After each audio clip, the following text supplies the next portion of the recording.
white people listen. I teach because a person can't be inherently either. They can't be inherently good. That's doing them a disservice because every person Nigga, has every person is room to inherently grow and bad. change, and you're never Yo, the same people person are you were stupid. yesterday. People are actually retarded. But the ideas that are more present in white communities are inherently cancerous to everybody else.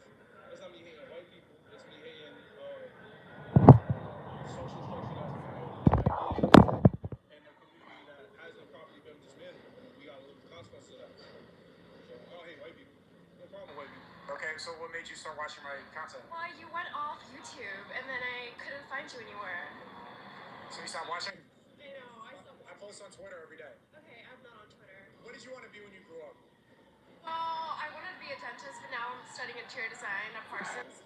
I actually coded one of your YouTube videos for my college essay. I'm like a really big fan, you guys. You don't know. What was the quote? It was about how we're monkeys. I think it was in one of your YouTube videos of society, and you just made me see. I feel like. You can't remember the quote? No, I can't remember the quote. I'm in my third year. You can't blame me. Yeah, that's fine.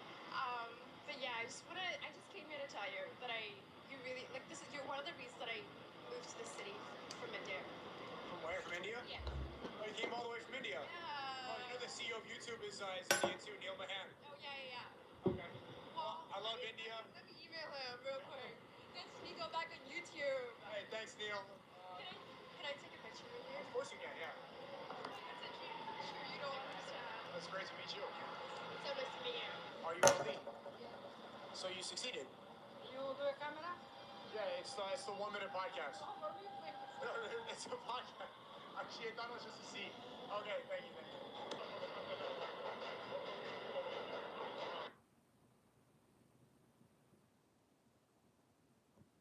What type of perverted person are you? I want to know right now. You are a monster. You're a child. God preaches forgiveness, man. Yeah, I'm gonna preach forgiveness when I put my hands around your throat, you stupid mother. I understand your business. No, you don't get you dumb. When parents learned their 13-year-old son had been having explicit conversations with a female on his phone, a brief intervention soon escalates into a disturbing investigation that horrifies everyone.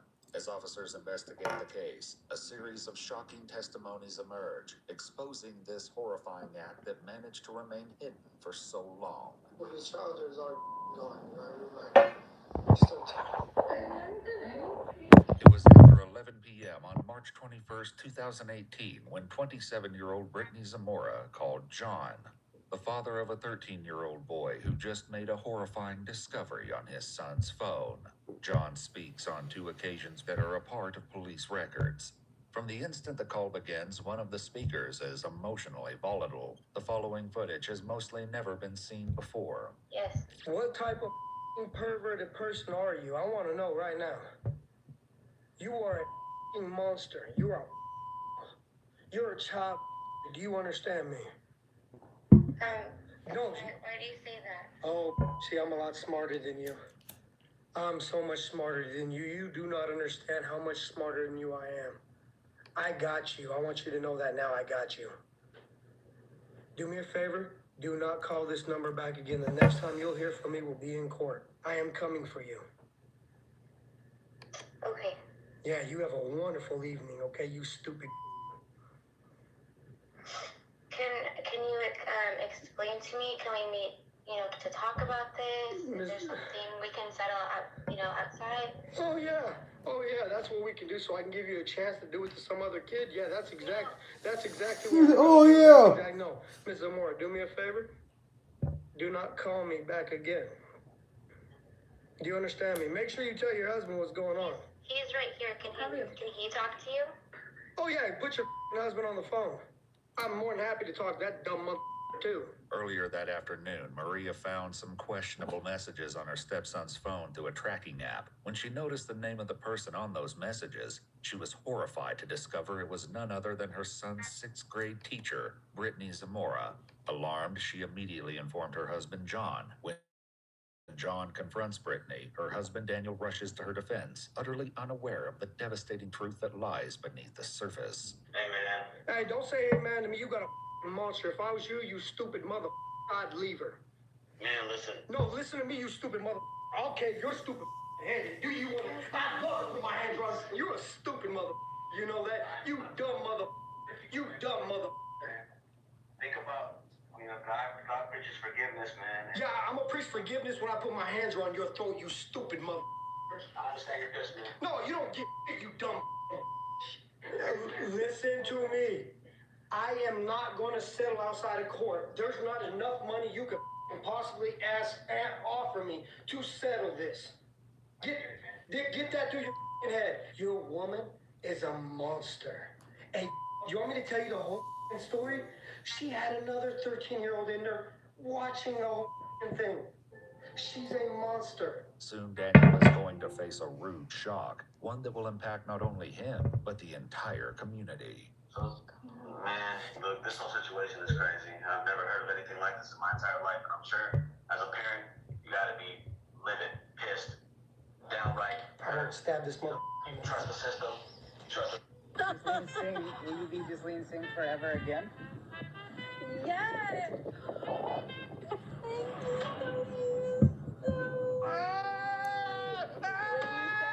I can't watch! I can't watch!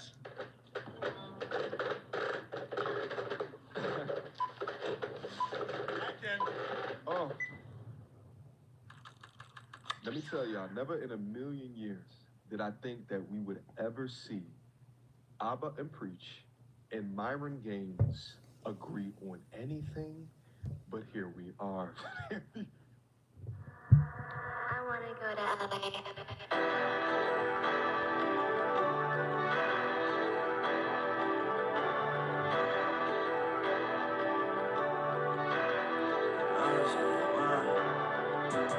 Race car, Audemars, can't stop.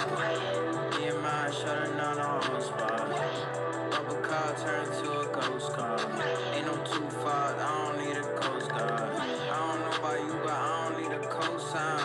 Try and put me on with bitches, but they both mine. Foreign car, foreign bra, oh my god. BBS is diamond shining on my arm. Pass it to the roof, I don't see the stars. Keep it to myself, no one finna help.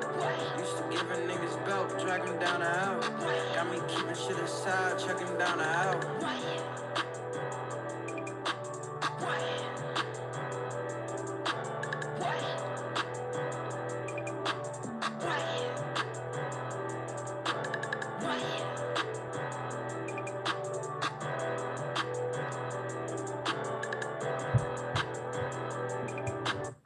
I want to go to LA.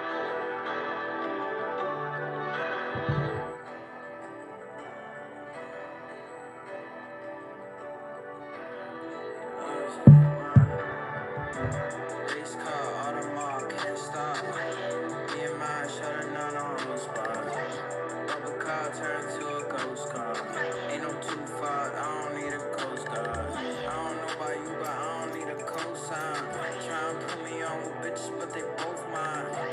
Foreign car, foreign bra, oh my god. BBS is diamond shining on my arm.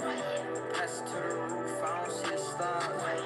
Keep it to myself, no one finna help. Used to give a niggas belt, drag him down the hell. Got me keeping shit aside, check him down the hell.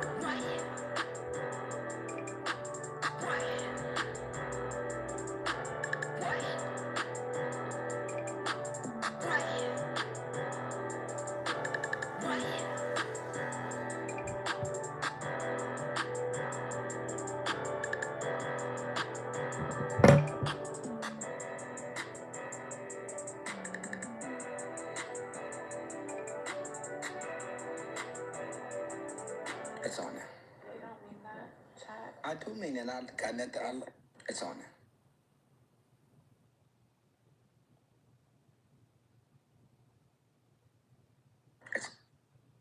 It's on there. It's on there. You're not, And I never will be. never. You're not, And I never will be. never. You're not. You're not, And I never will be. you're not, And I never will be. never. Just like you're not a lover. You're not, And you're not, I never will be. never. Just like you. You're not. And I'll never. You don't mean that, Chad. I do mean it.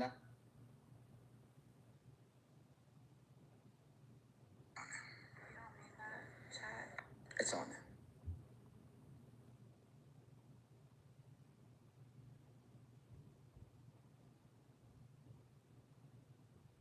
It's on there.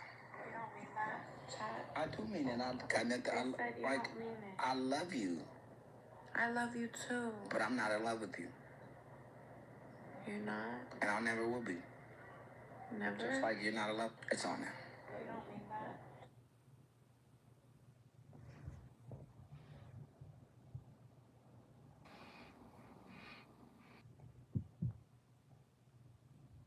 No, bitch, never.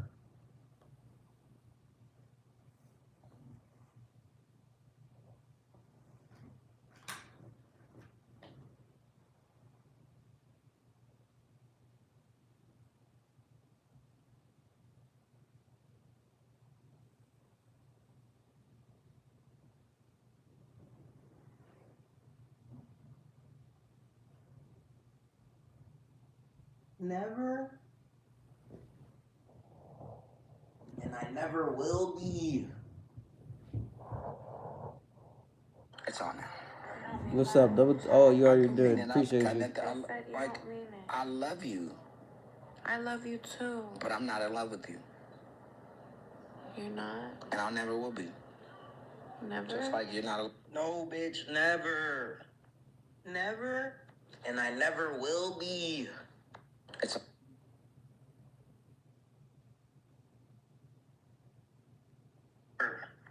Never. And I.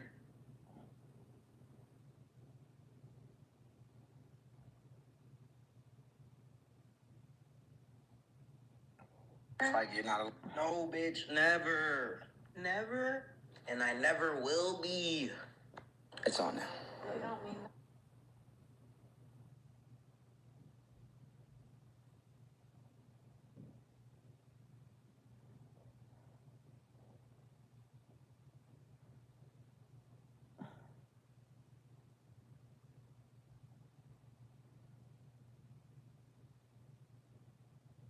You know what I'm saying? Gotta make the content for later.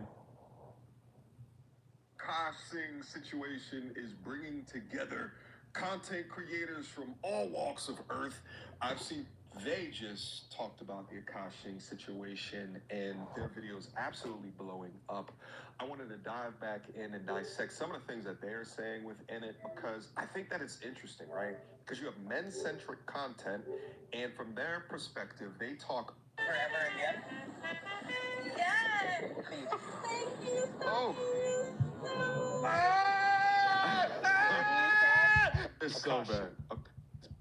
That the internet is shitting on him right now Yeah. for his as role models. Dude, this is embarrassing. This buck teeth fucking. What the fuck is wrong with this? Yo, you need to get your woman in line. She's embarrassing you. and He's not lying. all right. After I was speaking on Indian violence, I will say the additional context of Akash going off on Will Smith, utilizing terminology such as cuck, right? Like, come on, son. If you give it off, you got to be able to take it. Even him saying the word corny within its context, like, you have no business calling anything in life corny at this particular juncture. Hello. By the way, I see a Double ton of tap people the in the comment screen. section suggesting that this is like a psyop, like this is just a way to get her popular, you know, and he's in on it, and none of this stuff is Good real. morning, I chat. Good completely morning. disagree with you. Or wherever you're at. Why? Because never in the history of ever has a man benefited. Now he's the breadwinner. Benefited New off music of out. being About to play treated GTA on my so second account. negatively by his woman. Men who exhibit pay Go pick check it out. behavior or just outright disrespect, right? Like, it never does anything for his career. So why would he be sacrificing his career for hers? It actually makes me think about the dude, and I think he used to work with like Howard Stern, who let Hulk Hogan bang his wife, you know, sat up in a corner and cucked himself just for the gratification of it, and it ruined that man's career. Quick emergency meeting. I was recently That's searching crazy. for my name. That's way more. mistake But of letting him sleep over, like not really wanting to can hook up, and I like woke up in the morning and like my toe was a little sore. Oh my god! And I remember that he like. What kind of do you watch when you use a vibrator? Okay, not gonna lie, I don't watch while using a vibrator. What? I just think my imagination is vibration enough. This is the worst. What? By I the way. just think of like my own husband while I'm like doing it. Wait, that's kind of baller, but I could never do that. Yeah.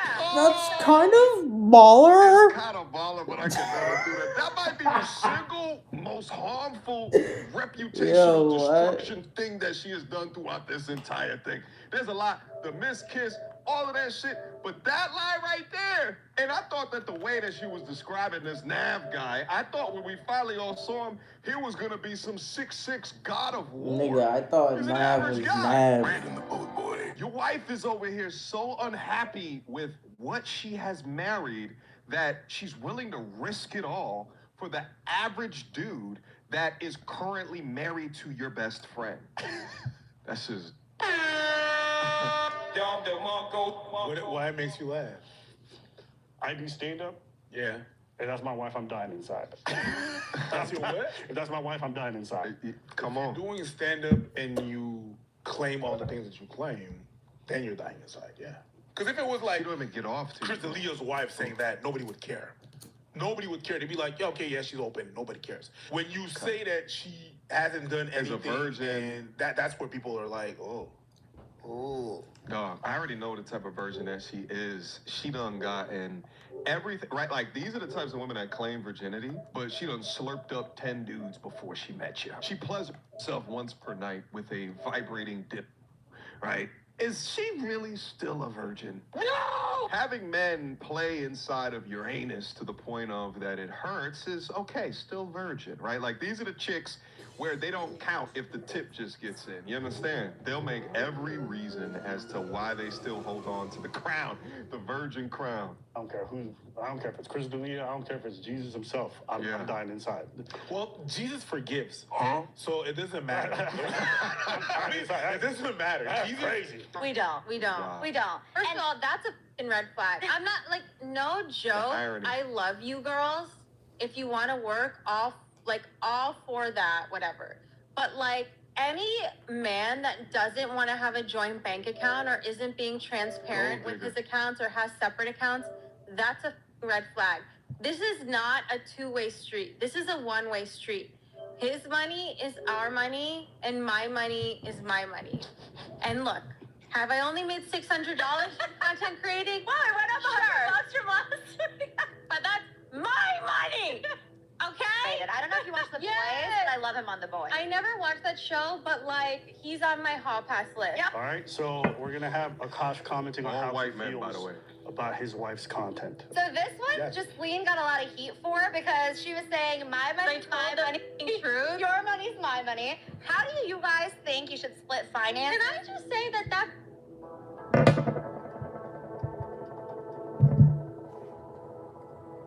You gotta support yourself. You know what I'm saying?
working. Hold on. Two black guys walking down the street. One's got 98 cents. One has a. The stares I get, I feel like people can see through my clothes, and it brings me deep shame. Out those children because I do porn. I tell them no. It makes your family life really hard. You have to be okay with being shamed every day of your life. I don't even want to have children because I do porn because I'm worried of the way. The stares I get, I feel like people can see through my porn because I'm worried of the way that people will treat my child when I go out. Porn because I lost all right to my privacy, which I did because I'm one Google search away. sometimes you like disassociate and be like, you know, like it's not like normal at all. In my head right now, I can think of like 5, 6 guys, 10 guys that I remember, and that's it. If I didn't have the videos, I wouldn't have known I've done videos now. When people ask me if they should do porn, I tell them no.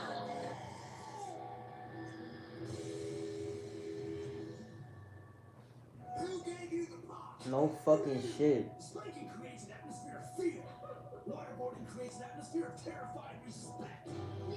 Nigga, you knew that. I lost all right to my privacy, which I did because I'm one Google search away.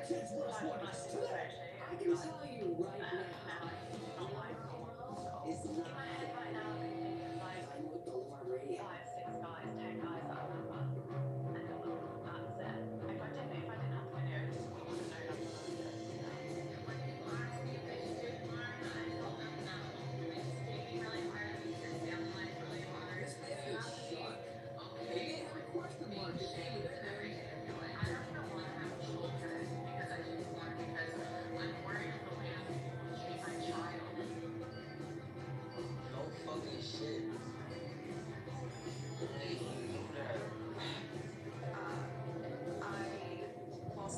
my privacy, which I did because I'm one Google search away. Sometimes you like disassociate and be like,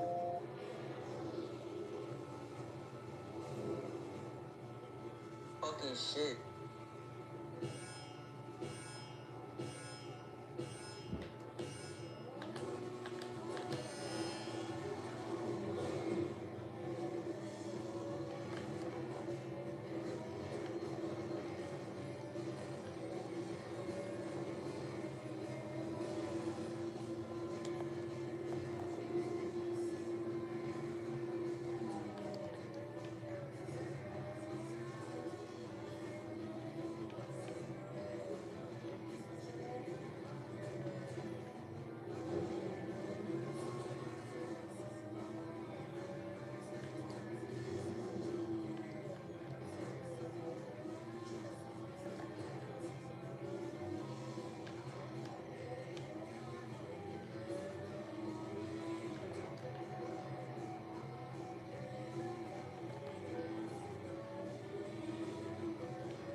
Hitting niggas and all types of shit.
nigga's a meathead.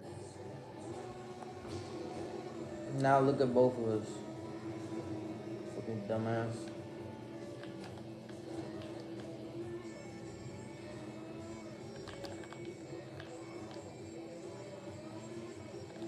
This shit doesn't even pay that much, does it? It might pay more, please. I need to get at least top 10, like top 5.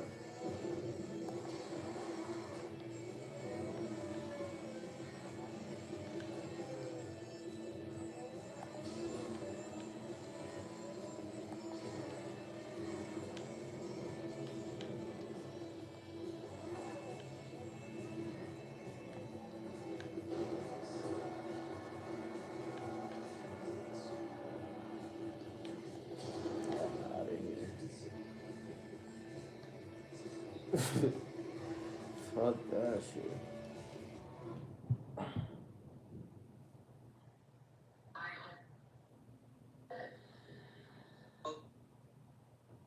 Okay, shit.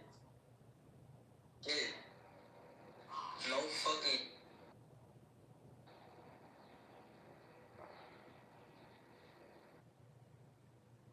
No fucking shit.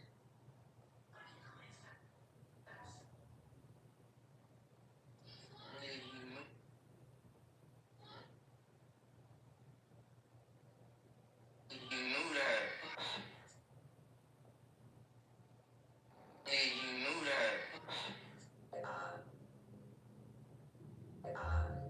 I lost all right to my privacy, which I did because it. Well,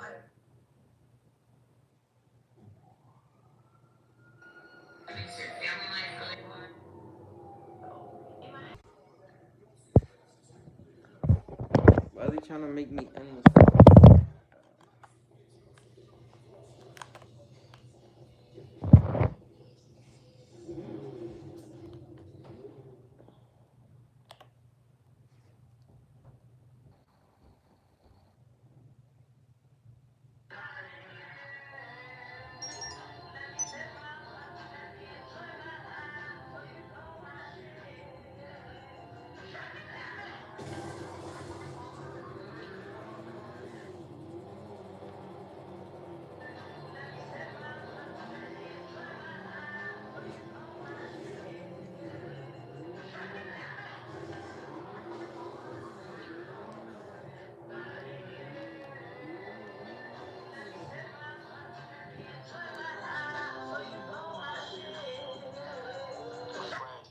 There is someone who wants to meet you, and believe me, you want to meet him.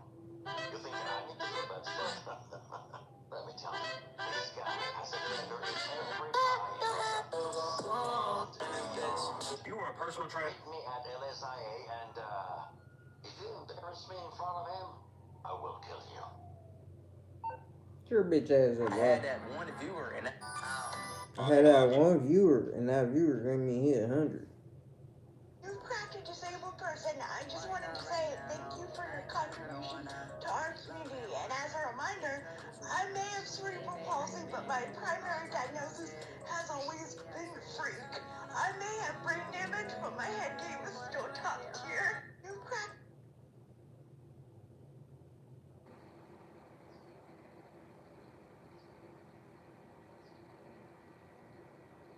You cracked a disabled person. I just wanted to say thank you for your contribution to our community. And as a reminder, I may have cerebral palsy, but my primary diagnosis has always been freak.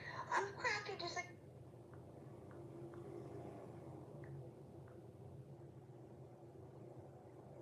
person.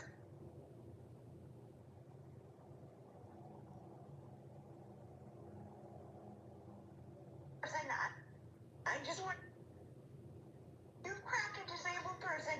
I just wanted to say thank you for your contribution to our community. And as a reminder, I may have cerebral palsy, but my primary diagnosis has a. Why not right now? Long time no see. I may have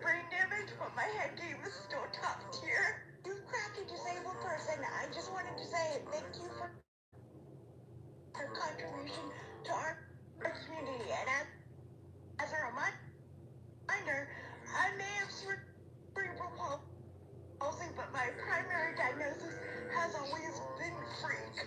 I may have brain damage, but my head can.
I also have a question about the two-state solution. So the Palestinians, they got offered that in 48, 67. They got offered that a bunch of times. They always kind of want to refuse for that. All the deals, the partition plans that the Israelis came up with were not fair. They were all absolutely lopsided, and no one would have a break would accept it. The bottom line is that the Israelis will go ahead and put out an outward branch saying, like, let's go ahead and have diplomacy and have peace. But they do everything in their power to sabotage it or give them a deal that they know that they're not going to accept.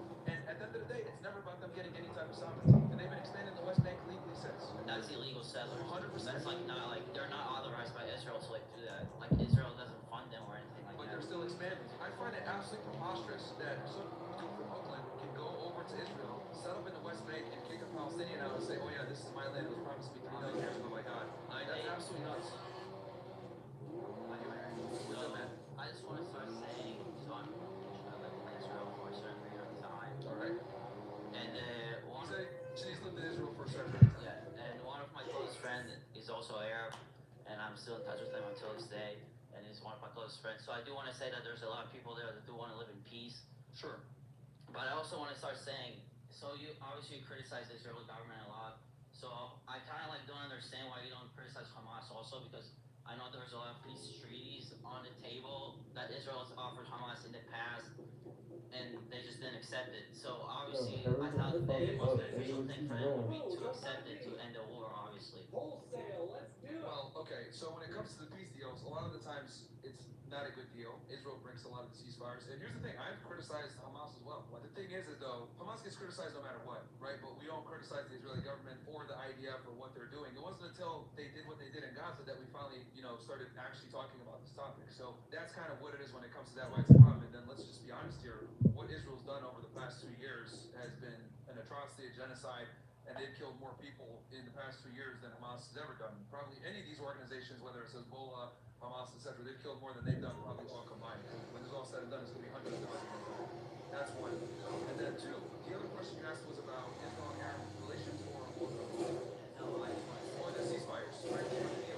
Oh, the other thing is that when it came to the hostage thing, the hostage negotiation, Hamas understood that the only leverage they had was the hostages, so they had to negotiate from a position of, well, we want the war to completely end. One of the biggest things that held up the conflict was Hamas said, we'll give you guys all the hostages back, but we need a permanent ceasefire. Netanyahu wouldn't concede to that. It didn't happen. They didn't really offer. I heard every time like we offered them something, they just opposed to it, and they don't really want to accept. We released a lot of prisoners that they convicted crimes. We released them back to Hamas for them to have it for the hostages. So obviously, I feel like Israel That's the minority. did try. The minority of people that were actually like criminals in these hostage exchanges, that was the minority. The majority actually were like innocent people.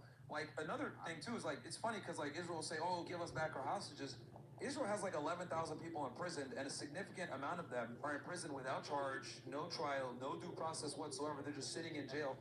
And on top of that, they're like hit by the Israeli government. Like they literally, one guy got sodomized on camera, and when they tried to arrest those soldiers and put them in jail, Israelis rioted and said, "Yo, we need to release these guys because we have the right Palestinian prisoners." I mean, obviously, I don't think that's really true because I do know. Okay, so maybe there's footage from the Tenement prison of them sodomizing a Palestinian prisoner. So nobody's like above the law in Israel. So obviously, there's also soldiers that they go to prison jail for doing those kind of stuff that they did. Some of those soldiers do go to jail for doing those kind of stuff, and nobody's above the law in Israel. So there are a lot of instances where some of those were convicted, they try to kill people, and I know there's a lot of stabbing occurrences also that everywhere in Israel trying to occur. So like, yeah, I get it. You're saying that some of them get held accountable. Yeah, yeah. But the point I'm trying to make is that the guy on camera, footage came out. They went to jail. After they went to jail, people literally rioted and said, "We need to release them because we have the right prisoners in our jails." And then on top of that, it gets even better. Like last week, like Netanyahu got pissed off at the woman that authorized the release of the footage, and she's gonna get arrested, or she already got arrested now at this point. So he's not mad that the prisoners. He's mad that the footage came out. Okay. So I also have a question. That's your government. I get it. And I also have a question about the two-state solution. So the Palestinians, they got offered that 48, 67. They got offered that a bunch of times. They always kind of want to refuse for that. And I know there's a lot of instances where in 67, I think we offered them a two-state solution. There were also agreements, obviously, which gave them authorization to West Bank. And obviously Israel pulled out of Gaza in 2007. I think sometimes around that, and let them have their own government and stuff. And the result was creating Hamas. So what do you think about that? Okay, so I love when Zionists bring up this thing. All the deals, the partition plans that the Israelis came up with were not fair. Absolutely lopsided, and no one with half a brain would accept it. For example, so let's start with 1937. 1937, there was a appeal commission, right? The appeal commission,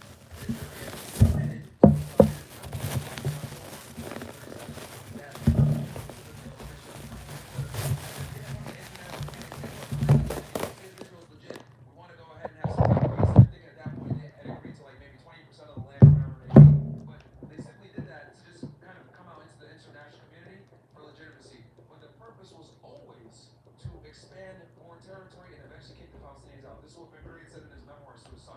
So they negotiate bad faith. Then you fast forward to 1948 with that partition plan. The Israelis wanted 56% of the land, despite only owning 6% of the land that they actually paid for. They wanted the Palestinians to have about 40% of the land, and they wanted all the best land with the best farmland. They had their labor unions, which they were pushing out Palestinians and they couldn't work, and they were only about 30% of the population at the time. So they wanted 56% of the land, even though they only owned 6%, and they're only 33% of the population. So of course the Palestinians said, "Oh, we're not agreeing to that," right? And then we can fast forward to the Oslo Accords because that's the next major one. With the Oslo Accords, that was a bullshit deal too, because what ended up happening was Yasser Arafat conceded a whole bunch of things to the Israelis. He conceded recognizing them as a state, denouncing terrorism and violence, and their right to exist in peace. That's a huge concession. What did the Israelis get? Nothing except for accepting the Palestinian Authority and recognizing them as some type of authority. But they gave them no sovereignty, and quite frankly, the Palestinian Authority acts as just another level of shit man. So they didn't get any type of autonomy whatsoever. And if they agreed to it,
stab, all this crap. And then when the person turns back and punches you guys right back in the face, that's when the cameras turn on. Oh, look at what they did.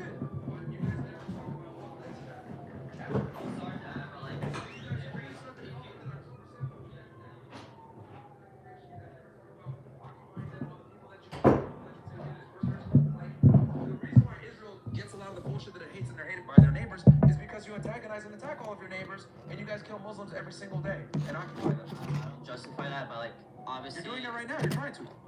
No, I don't justify that. I don't justify the innocent people getting killed. I'm just saying that obviously in 48 they also started a war. In 67 they started a war, and then all the intifadas. Yeah, but if you like say that, you're just saying Israel doesn't have a right to exist. If you steal someone's land, they're going to go ahead and have a problem with that. I mean, we live in the United States, right? We have the Second Amendment here. We believe in liberty, freedom, and pursuit of happiness. So I guarantee you guys, if Russians came to the United States, and let's say they want to take Ohio State, right? They want to go ahead and take this campus over. Well, guess what? A lot of us would pick up arms and get these Russians out of here. We would resist, right? So why is that people get pissed off at the Palestinians for defending their land and resisting an illegal occupation by a foreign military? Okay, so that's the difference. You just don't like think Israel should have a right to like that's what you like count on. Like Israel just shouldn't be Israel. Like there shouldn't be Israel kind of now. No, I'm saying that if the Israelis want peace, here's the thing. I'm a pragmatist and a realist as well. I understand Israel's not going anywhere.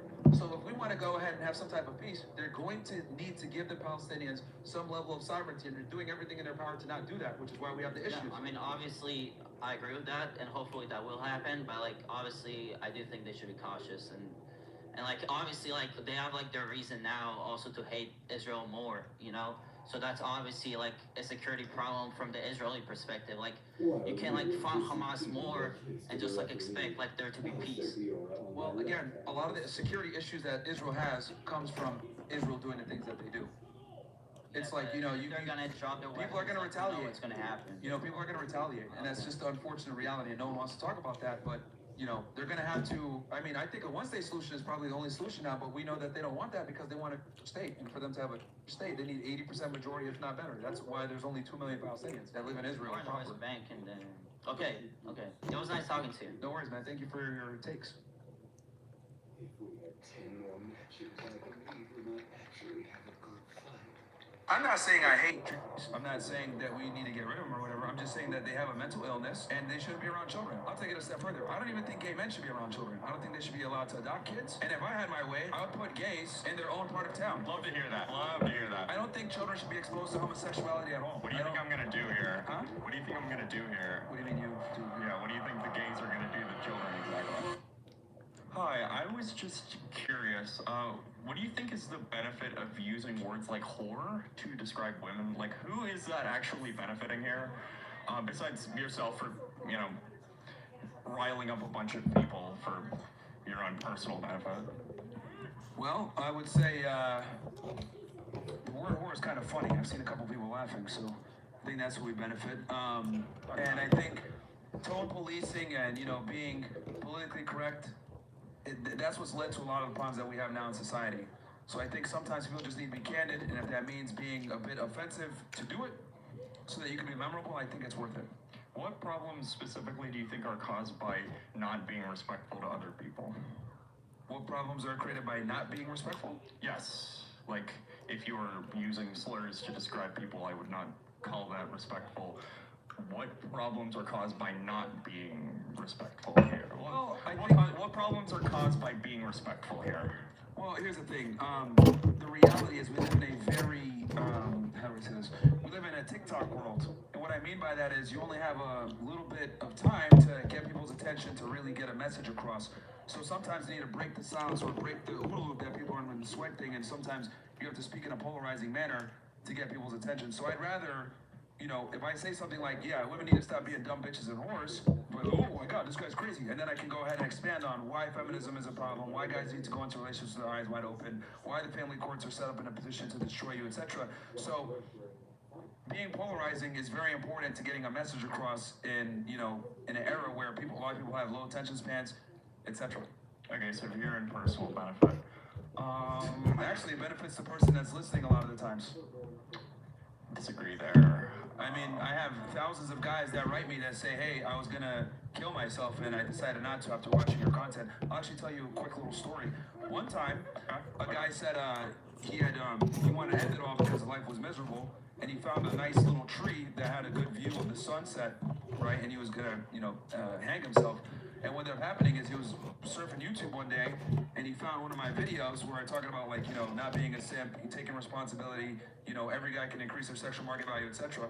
The guy's alive today, has a family, makes 6 figures, and he said it's because he found that video that he canceled the day that he was going to kill himself, and he has a family now. So to me, I look at it like if I got to call some women whores for that, so guys can wake up and realize that there's another way, I think it's worth it.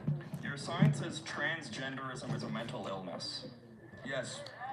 How many people do you think that has made a little bit more want to kill themselves? You mean like trannies that want to kill themselves? Yes.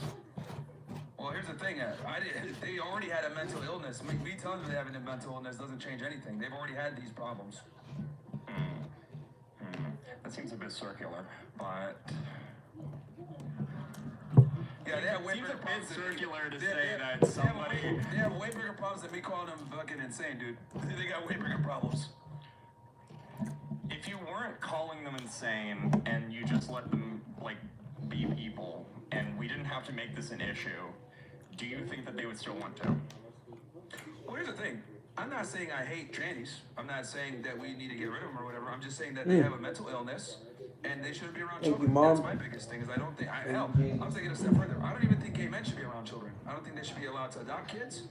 And if I had my way, I would put gays in their own part of town. And the reason why. Love to hear that. Love to hear that. Well, I'll go ahead and expand on this. I don't think children should be exposed to homosexuality.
Sure that they don't know about trans or gay people, then they're just going to think that there's a problem with themselves. And that's not very fun for anybody. I don't think it is. I don't want anybody to feel that way. So why should we be trying to make other people feel worse about themselves for no fucking reason? Sure. Well, number one, kids can barely wipe their ass properly. They don't know if they're gay or not. You know what I mean? They don't know anything, right? And I'll give you guys an example. every single one of us here probably grew up with like that one girl who's a fucking tomboy. She always wants to play basketball and hang out and play Yu-Gi-Oh, whatever it is. I'm showing my age here. Maybe Magic the Gathering. I don't know. But she grows up, and I want to be around the boys. What ends up happening? She turns 18, then all of a sudden she's a girl again, right? She's like wearing dresses, she's being pretty, etc. And you're like, what the hell happened? Well, imagine if she said, I think I'm a boy, and then she goes ahead and gets transitioned and fucks her life up, right? But she grew up out of that and realized, no, I'm a girl. So kids don't know anything, and I don't think we should be deferring to them based on what they think they feel or their sexuality or whatever. It's like, she's like, oh, I'm a boy. No, you're not, bitch. You're a girl. And then boom, she grows up and she'll end up thanking you for not, transitioning her. So I don't think children should be making those types of decisions whatsoever because they can ruin their life in the process. I think it's a bit weird to use the word children for people that are like usually at least well into their teenage years. I don't even think in their teenage years they should be able to make that decision. What about 18? What's your opinion there? Well, at that point, out of curiosity, at that point, maybe there could be a conversation. But I think when they're still kids and teenagers, they don't know anything. All of us. I'm 35 now, and I'm showing my age here. But looking back, I'm like, wow, my parents were right about a lot of stuff. It takes a significant amount of time for people to look back and realize, like, oh, they were right, or oh, I was wrong here. So I do think that 18 is like the bare minimum where we can even entertain this conversation. But even then, I still think people aren't developed enough a lot of the times. Do you think that people know that they're straight or cis by the time they're 18? The fuck is cis? Well, that goes on a case by case. But I don't think you're case by case. I'd say. Okay.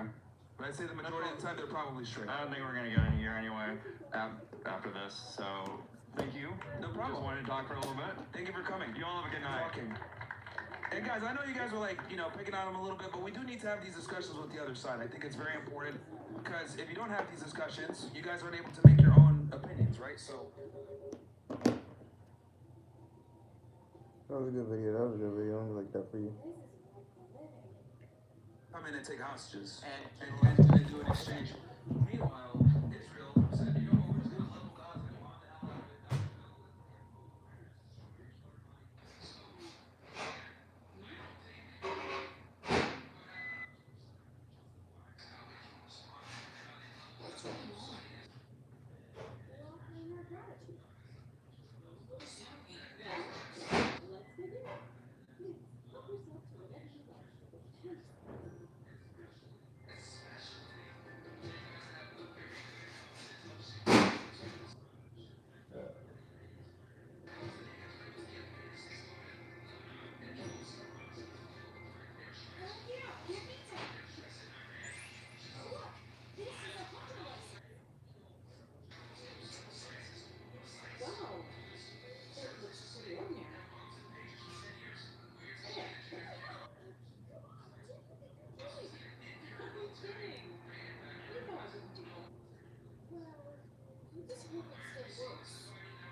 Actually get the hostages back. The goal was to destroy Gaza. Part of it was to annihilate Hamas, of course. No. It was to annihilate Gaza. Gaza so that they can go ahead and take that land and turn it into beachfront property, like we've seen. No. That's the reality. Well, I mean, only the future will tell. I mean, they already have like schematics and like, you know, plans to literally turn it into like a whole resort area. We'll see. Kirshner and Wickoff, they slipped up on 60 Minutes and admitted this. We saw the plans. Like, they're selling the land right now as we speak at Jewish auctions. The goal was never to actually just eradicate Hamas. It was about eradicating all the people there, making it making it, you know, intolerable to live there. So you can go ahead and turn it into beachfront property to emulate what's going on in the UAE and Saudi Arabia because they're trying to make some money as well in the Middle East. So that's what's really going on. It was never about getting the hostages back.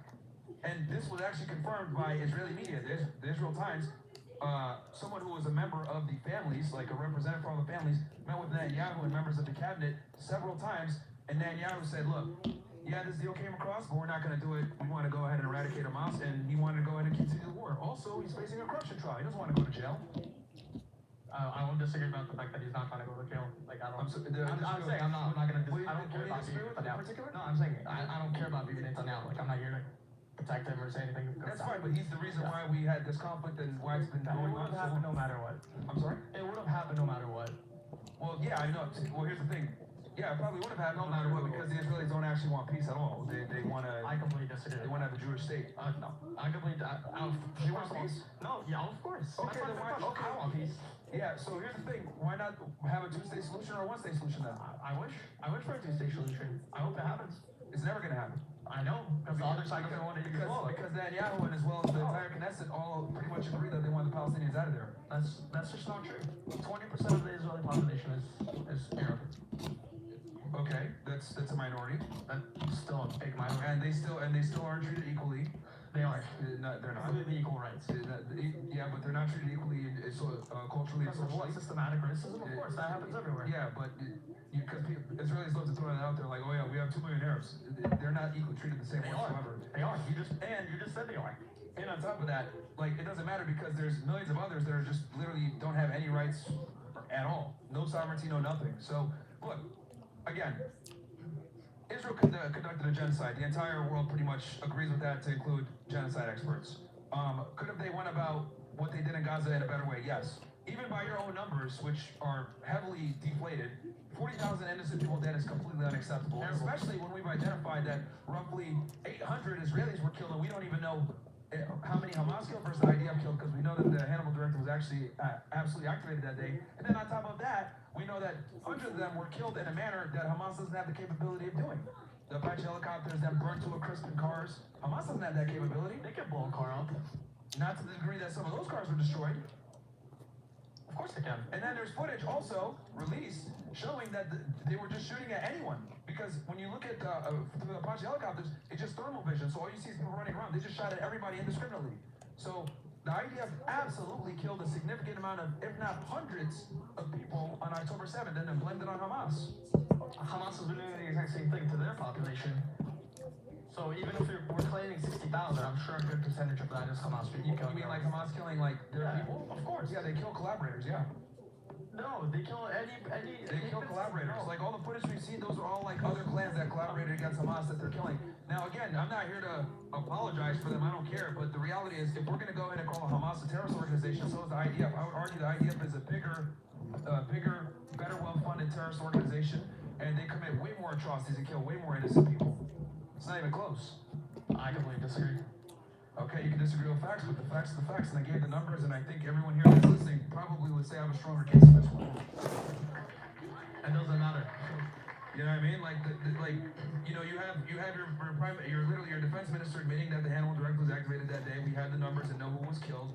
We know, based off of even Israeli documents, that the majority of people that have died are innocent people. I mean, it's just unacceptable. This is why no one likes Israel, and this is why people are being critical of Jews. And then let's be honest here. Let's have the real conversation. The real problem here is Jewish supremacy. Jews don't think that other lives matter more than theirs. They don't care about Palestinian life because it's embedded into your guys' ideology.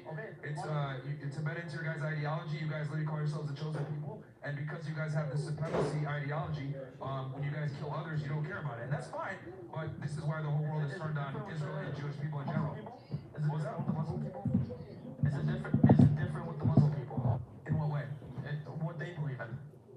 You're talking about how Jews are supremacy or whatever. in Talmud, Jewish supremacy is very real. Yeah, what about the Muslim one then?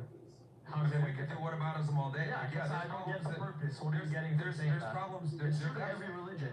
It's just not. No, because with Jews it's a lot different because it's tribal and then you guys are not inclusive. You guys are exclusive.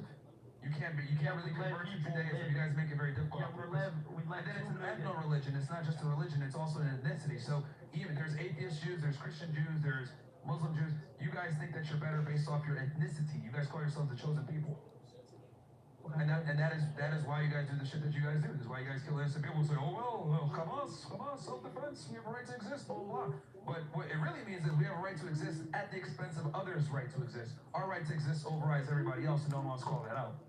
Jews cannot live anywhere else in the Middle East, pretty much. What is their answer to that? Well, the reason why is because you guys stole the land. It happened way before Israel. What happened before Israel? Jews did not live equally. They had to pay jizya in order to pray. Yeah, but Muslims, at the end of the day, actually, no, it's the Muslims treat you guys the best. Out of that, that's just not. When you guys got exiled from Spain in 1492, who took you guys in?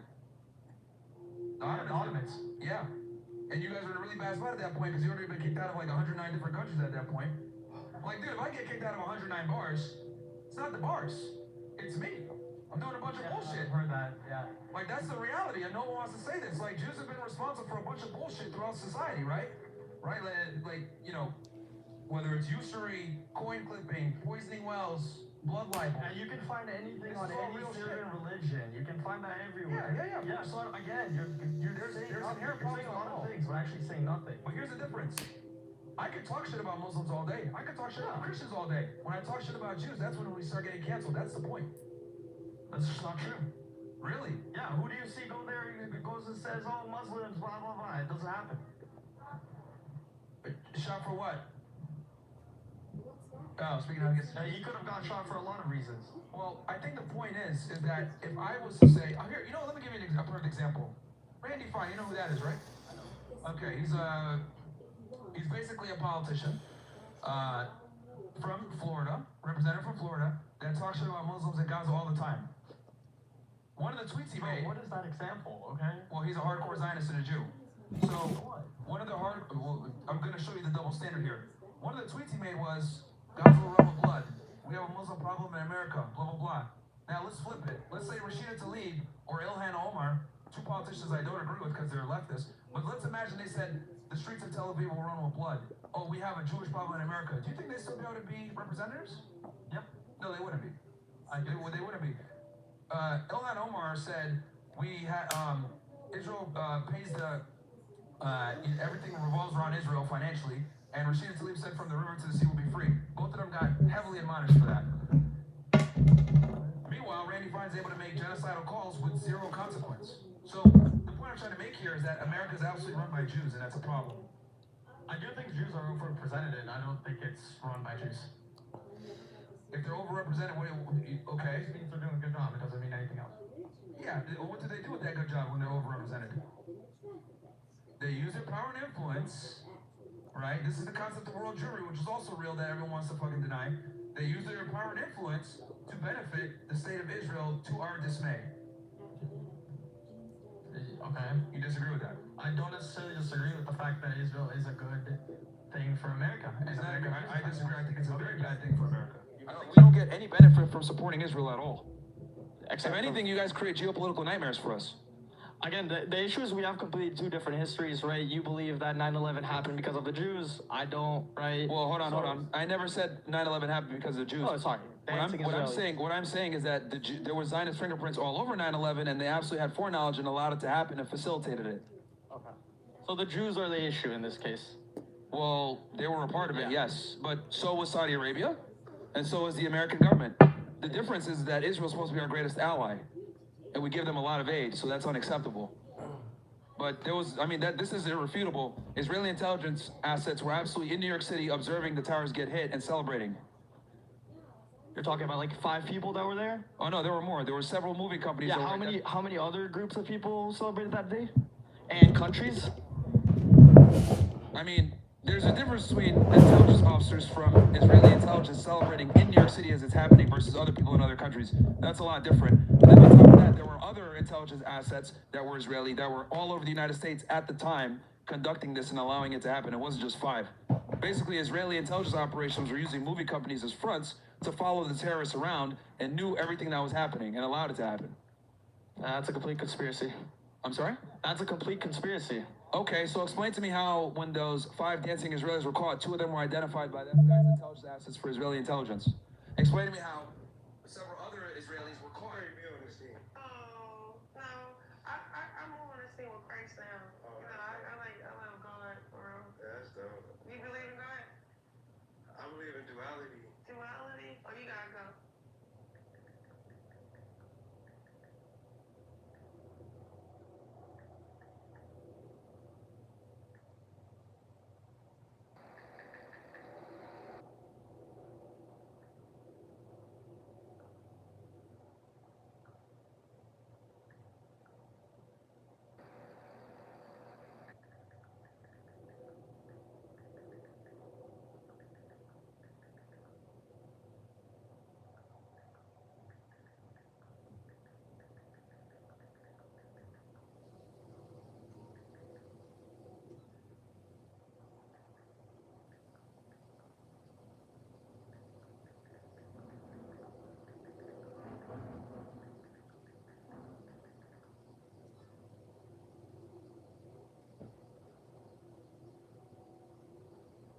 Permits to do work at the World Trade Center days before the towers hit. They were caught in a whole scheme in Tennessee with fake documents.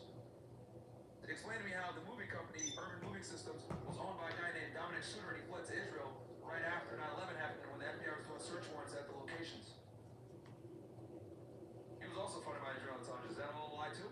No, I'm not saying it's a lie. This comes from declassified federal documents. This isn't even me talking crap. You can look at the 302s yourself. I'm sure you can find a lot of things for both sides. Yeah, but the difference is that these guys are supposed to be our allies. And they are. And they facilitated the worst terrorist attack on American soil Israel ever is happened. love America. Was that? Israelis are very big allies to America.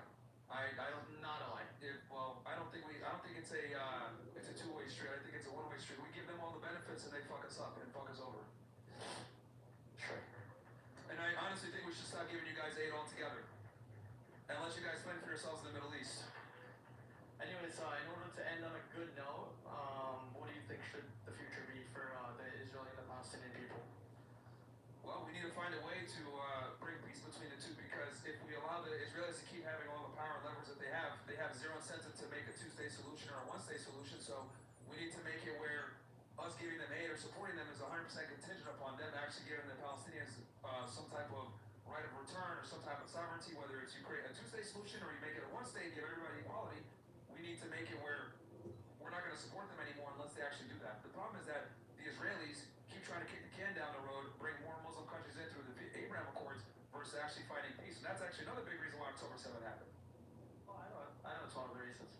What was that? I'm saying I know it's one of the reasons. Yeah, it's one of them. The building the temple, all these different things have been an issue for a long time. What do you think the Palestinian people would be okay with?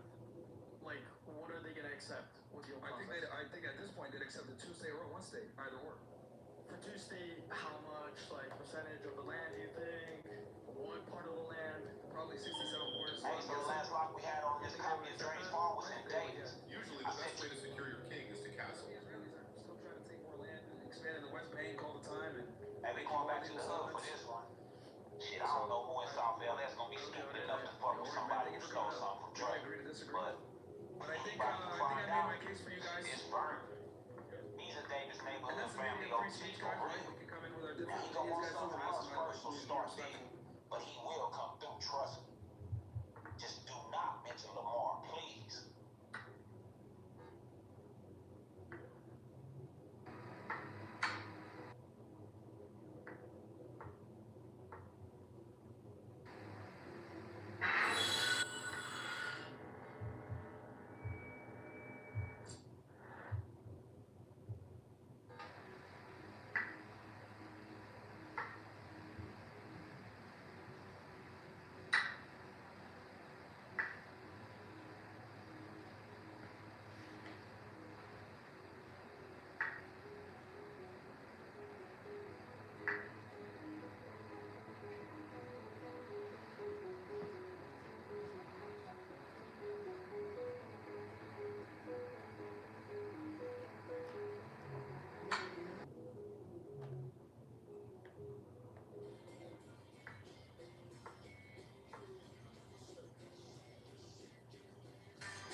This nigga's mad pussy.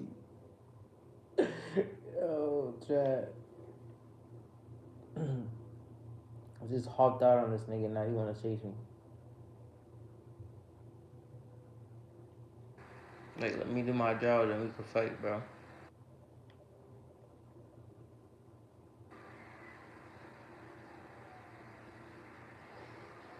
Stupid.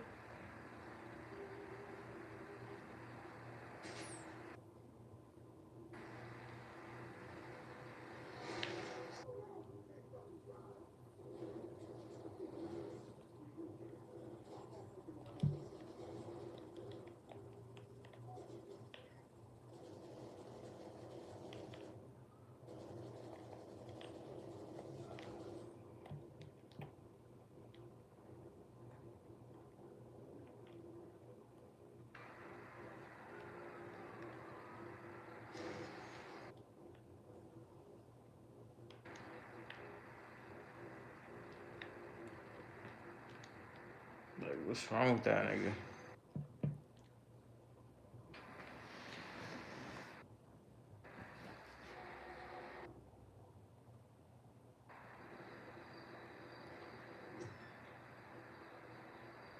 You crappy disabled person. Alright, what is this? 7 plastic surgeries versus 1 natural. If you're watching this on YouTube, you know what to do. Like and subscribe. They look natural. Thank you. I got a trick though. I've had plastic surgery. I've had plastic surgery. I've had plastic surgery. I've had plastic surgery. I've had plastic surgery. Yo tuve cirugía plástica. I've had plastic surgery. That chick right here, those are fake. And the reason why is because when she flexed and they were able to move, more than likely she did the implant above the muscle. So when she's flexing the muscle, that's why it was moving like that. I think those are I'm saying those are fake. How did you become the way that you are? In what regard? You mean just living life and having general knowledge of things? Is that what you're asking? Like, what do you mean? Like, where are you going with this? I mean, dude, you just acquire knowledge of things, and that's a fake. That's fake. What do you want me to tell you? I've had plastic surgery.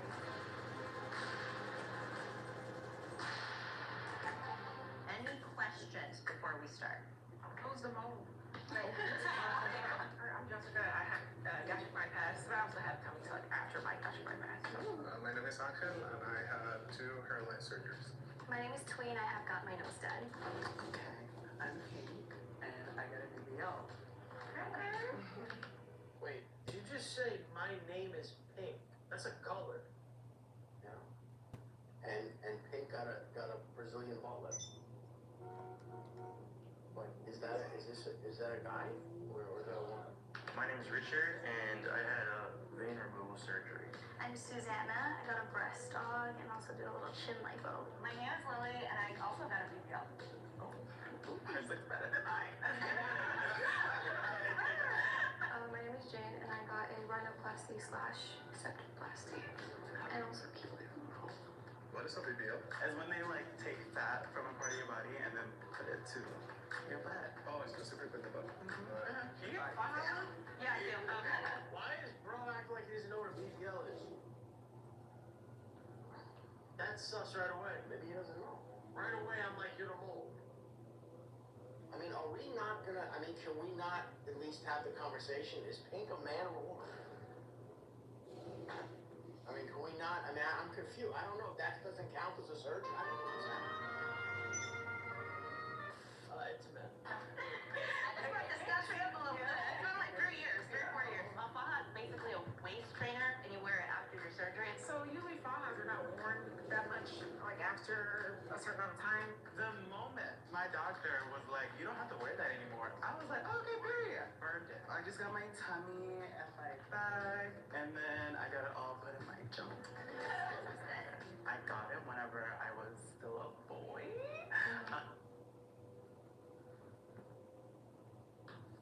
Hello? Yeah, yeah, I know. Okay, bye.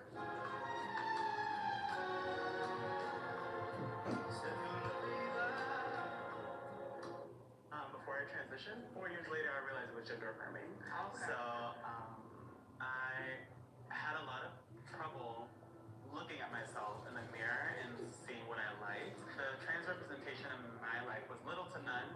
So whenever I moved to LA and I kind of got to figure myself out by my tribe, it was part of my gender affirming transition journey. There was a lot of internal struggles and fighting with myself and denying something that isn't really deniable.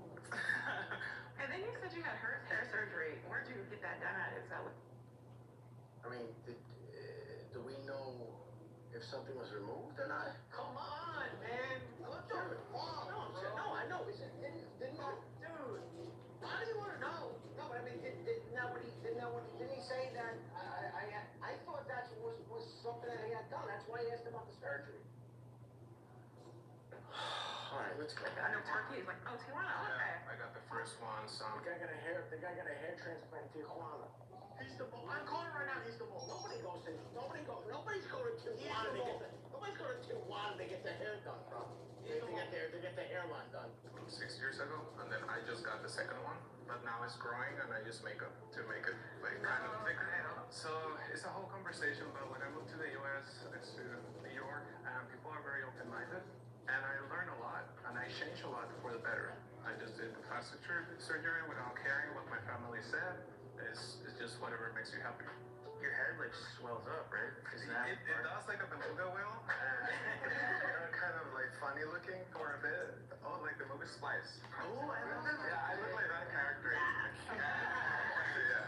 Yeah, what type of did you get? I know there's different so I got the full one, just in the front. I'm actually a mom, and so I had gained 100 pounds. I got 300 pounds, and then I was super depressed. I asked my doctor. He's like, "You can have a gastric bypass." I'm like, "That's great." And so I lost all the weight, but I had so much loose skin. Then I got the surgery, and I was like, I love it. It was a great experience. I love it. It's so crazy. She literally, you would never know that. Yeah. You would never fucking know that. Exactly. I feel like anybody who gets a bunch of loose skin, I mean, I feel like that'd be the first thing you should be saving up for. You know what's crazy, man? And I think, and I'm not gonna mention his name, but you know him.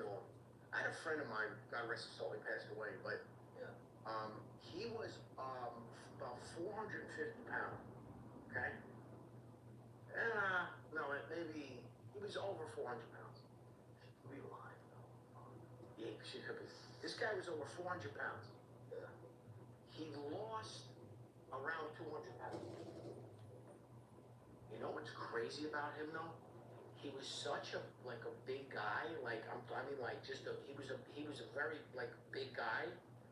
That when he lost the weight, he didn't have that disgusting the hanging skin. It was the weirdest. That's weird. That's what I said. Because he lost 200 pounds. It was a little loose, but it wasn't those people with those big rolls. All right, chat. Everybody spin my YouTube. Let's do it. 3, 2, 1. To me, the only way to mentally survive a place like this is to have strict discipline and routine. This is a place designed to break you down into nothing. Y'all think Tommy about to go through it in that jail, chat? I mean, I have a brother down here, so I want to be able to put everything on in frame. Because he'll do the same for me. If I were to sleep in Unit 5, what would happen? Oh, shit. What does it make you think, though, when you tell them, hey, I have bed bugs, and no one does anything? It pisses you off. Do you guys find it crazy that you don't see the light of day? Because as soon as you get out, you're like this. Yep. What is it like being a white boy here? You get tried for nothing. This is brought to you by the sponsor of today's video, War Thunder, the most realistic military spreading back. Today, most let's get to the episode. I've always wondered what it's like to be locked up. So today, for 24 hours, I'm getting that experience firsthand as an inmate inside one of Georgia's most notorious jails, Clayton County Jail. This is a place known for stabbings, overcrowding, and chaos. And in this episode, we'll hope to... Y'all will do this for the video, though? Keep it up. Chat, y'all will do this for the video? Keep it up.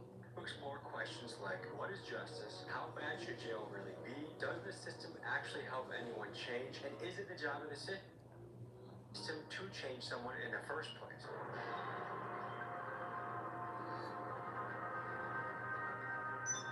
right, folks, so we're going to do a deep dive here. Probably going to ask more questions on Epstein, Israel. Hey, what's up? Yeah, can I help you? You look familiar. What's your name, sir? Tommy G. Nah, they got too much money over there. Tommy G? Bro, Georgia got Hellcat police officers. Y'all got, y'all police department is dead ass top 10. Y'all got like 40 helicopters. I'm not gonna lie, bro. Just pull over and do it again. Be honest. I think we have a warrant for your arrest. I'm gonna detain you for right now, sir. This is where you get to ask the question about Israel. All right, we'll place you back in my seat, sir. It's too much money. No one has a personalized rap for his shit. Looks like I'm spending the day in Clayton County Jail.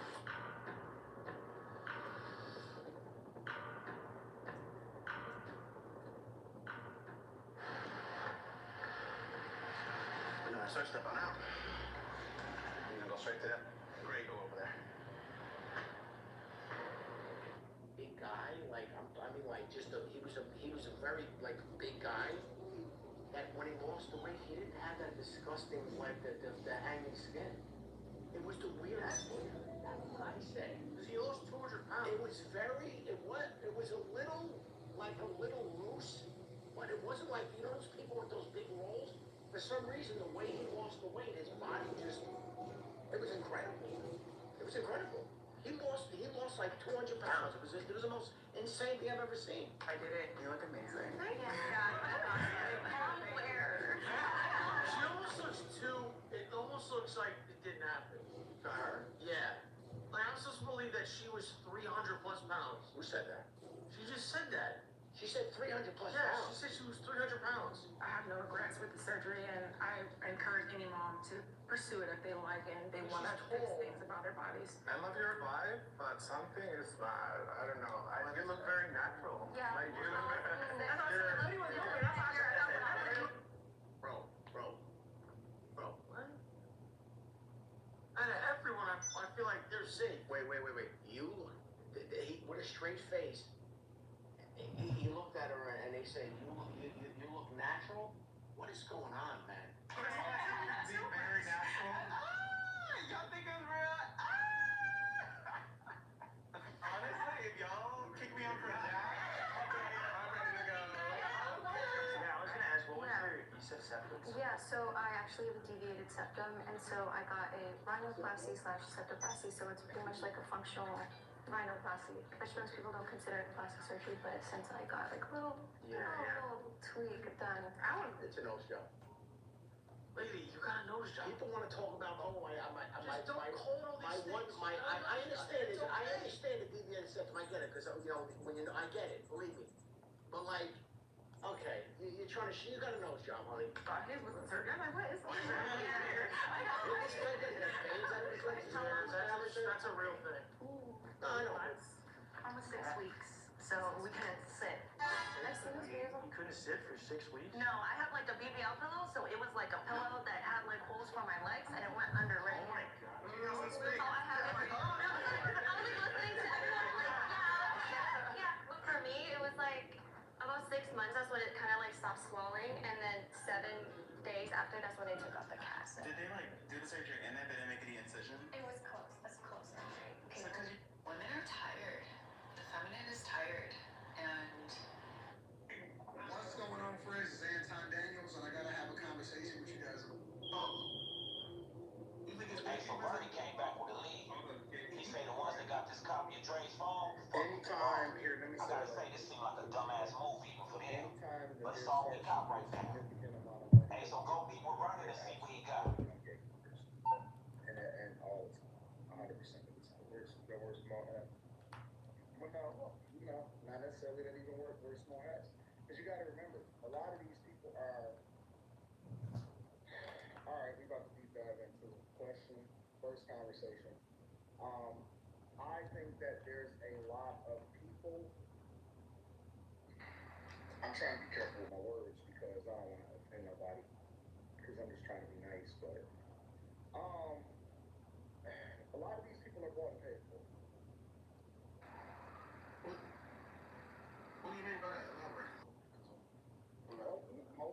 don't even own 100% of their own platform. Okay. So where I was saying individual entities, you're saying that they're not that. Very few people are their own person, whether you're talking about music or content creation. Yeah, I definitely agree with music. Damn, I didn't know. Well, I guess with the wrong conversation. Because think about it like this. Think about it like this when it comes to gatekeeping. There are the big dogs, right? And the big dogs. Let's try to contain it, right? Let's say in order to be a big dog, you need 1 million subscribers or more, right? And then second tier is maybe 500,000 or more. Third tier is 200,000 or more. Fourth tier is anywhere between 75 to 100. Micro influencers is maybe 1 to 5, and then there's a lot of people that's in the middle, between 5 and like 50 to 75, right? But let's say you talk about the million plus, right? We gonna try to keep it very clean. There's just a lot of nuance in there, right? Too. But let's say 1 million plus. Most of the people that's got to 1 million plus have been bought and paid for, or they have been brought in by other people or supported by other people that then get them to a certain level. Now, a lot of people that are at 1 million plus are the people that are platforming and saying that you can and can't. So, like for example, we're gonna talk about Brian McKnight tonight, right? Brian McKnight was basically, in my opinion, kind of boxed out and blackballed from being able to tell his story from all of the other platformers, right? No major platformer wanted to get objectively his side of the story, except for me. You see what I'm saying now? Yeah. Because I reached out to other people that were having conversations about him. They act like they didn't see it, but they was willing to talk about it because they were appeasing their fans, and they were pushing a narrative based off of what the culture was saying that they wanted, what they were trying to say. I don't give a fuck. You see what I'm saying? So there are people that can create a narrative, and because they are the loudest, it's like it's subscriber supremacy, it's microphone supremacy. So those then become the gatekeepers, and a lot of those same gatekeepers are bought and paid for. And believe it or not, it's a lot of those people that can't even say certain things on their own platform because they are bought and paid for. They are controlled.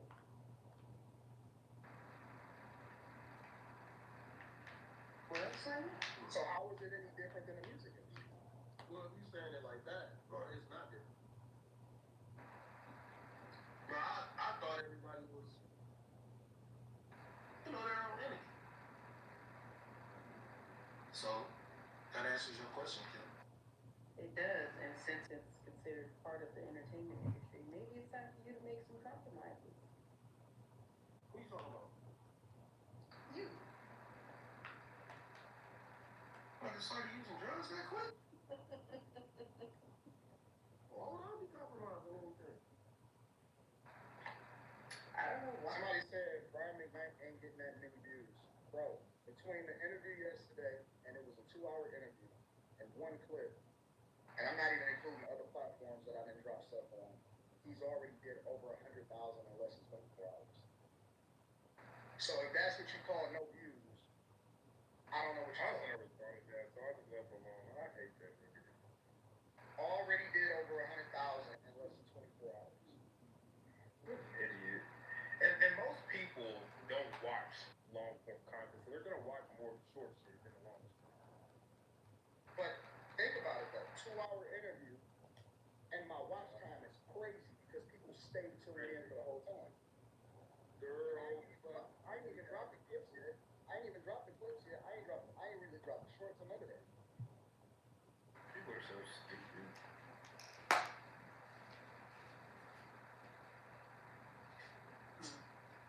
I mean, the numbers is the numbers. Thankful for all views. Thanks, Carrie. I put up a short today 200 views on it. Talk about it. Talk about it. That's what's up. My daughter was like, Mom, look. Why you only put on one? Why you only put on one earlier in the week? I'm working on it. And trending on Twitter. And it's trending on Twitter. Twitter's going crazy on this shit. Anyways, y'all ready to get started with the show? I want to know what Karen Short was about. Yeah.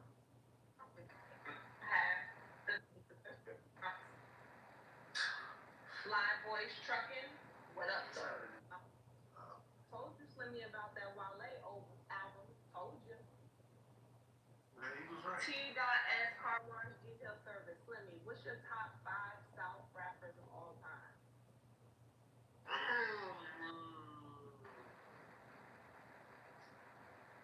So I gotta think about the South.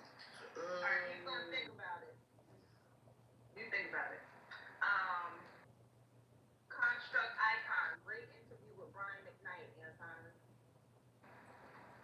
Slave of Christ. Hope everyone has been well. Check out my music I created from the Suno app. Thanks, Lex and Carrie. What up, Q? Slimmy, Lex, Carrie, Mika, and Kim. Why did they start charging for bags at Southwest? Nigga, money. The fuck kind of question is that?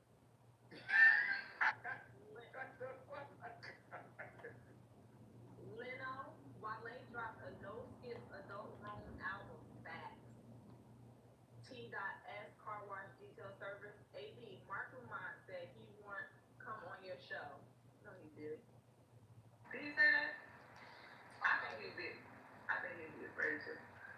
J-Rock. In honor of Brian McKnight, we need a sing-off between Slimmy and Anton a la Martin and KC on the Barnell Hill show. That episode was so good.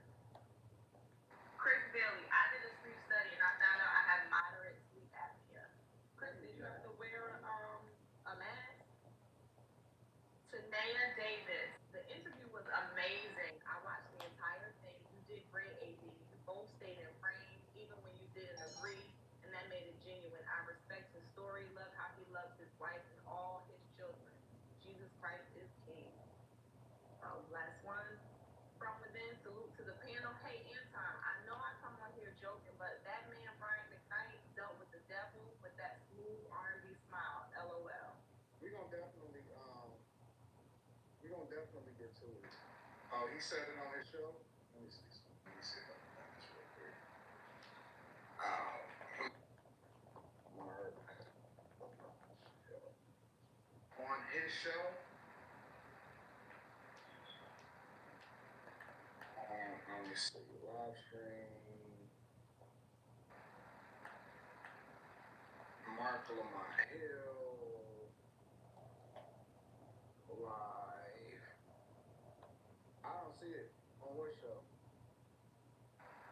Is it the one he did 10 hours ago or something? Where? Y'all send me the...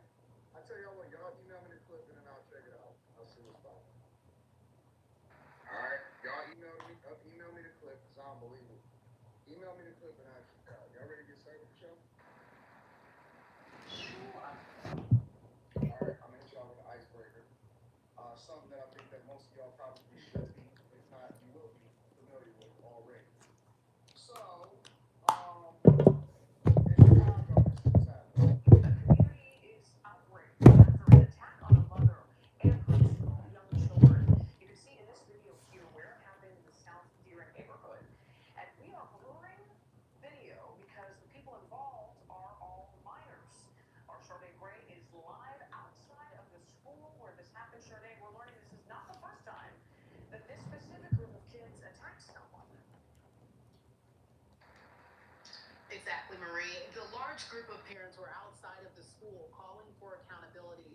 They say bullying has been a problem at the school, but now it's crossed the line into violence. The mother, who's also the victim, has been at the school all day talking to authorities.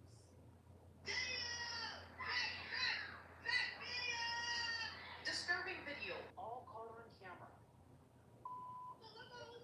Children dragging a mother and her son to the ground. We blurred the faces of the people involved because they're minors. Police say the 33-year-old mother and her 9-year-old Kids started chasing after the mother and her children, calling them names and taunting them. Both the mother and son were taken to a hospital. Word of the attack spread quickly on social media, causing outrage among many parents. I couldn't sleep. I was traumatized. I could not sleep. I couldn't look in bed. Shanice Davis lives in the neighborhood and says she recognizes the attackers. This is my first time kids have done this. You know, just talk around the streets that these kids have pretty much been raising themselves and they have to be held accountable. They have been in cars. They have harassed adult and children. One day after the attack, demonstrators showed up at Orville Bright Elementary School after some posted on social media threatening to harm the children behind the attack. Several police officers showed up blocking the entrance of the school to protect kids inside. Chicago Police District Council member Joseph Williams was also talking with them. We're going to make sure that this school leadership And cars. what are y'all thoughts on that? Everything tonight is going to be popped up, so I'm not going to necessarily call it.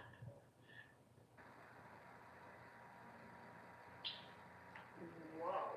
It's actually, and the reason why I'm bringing this up, it's just like the hottest, most talked about story right now.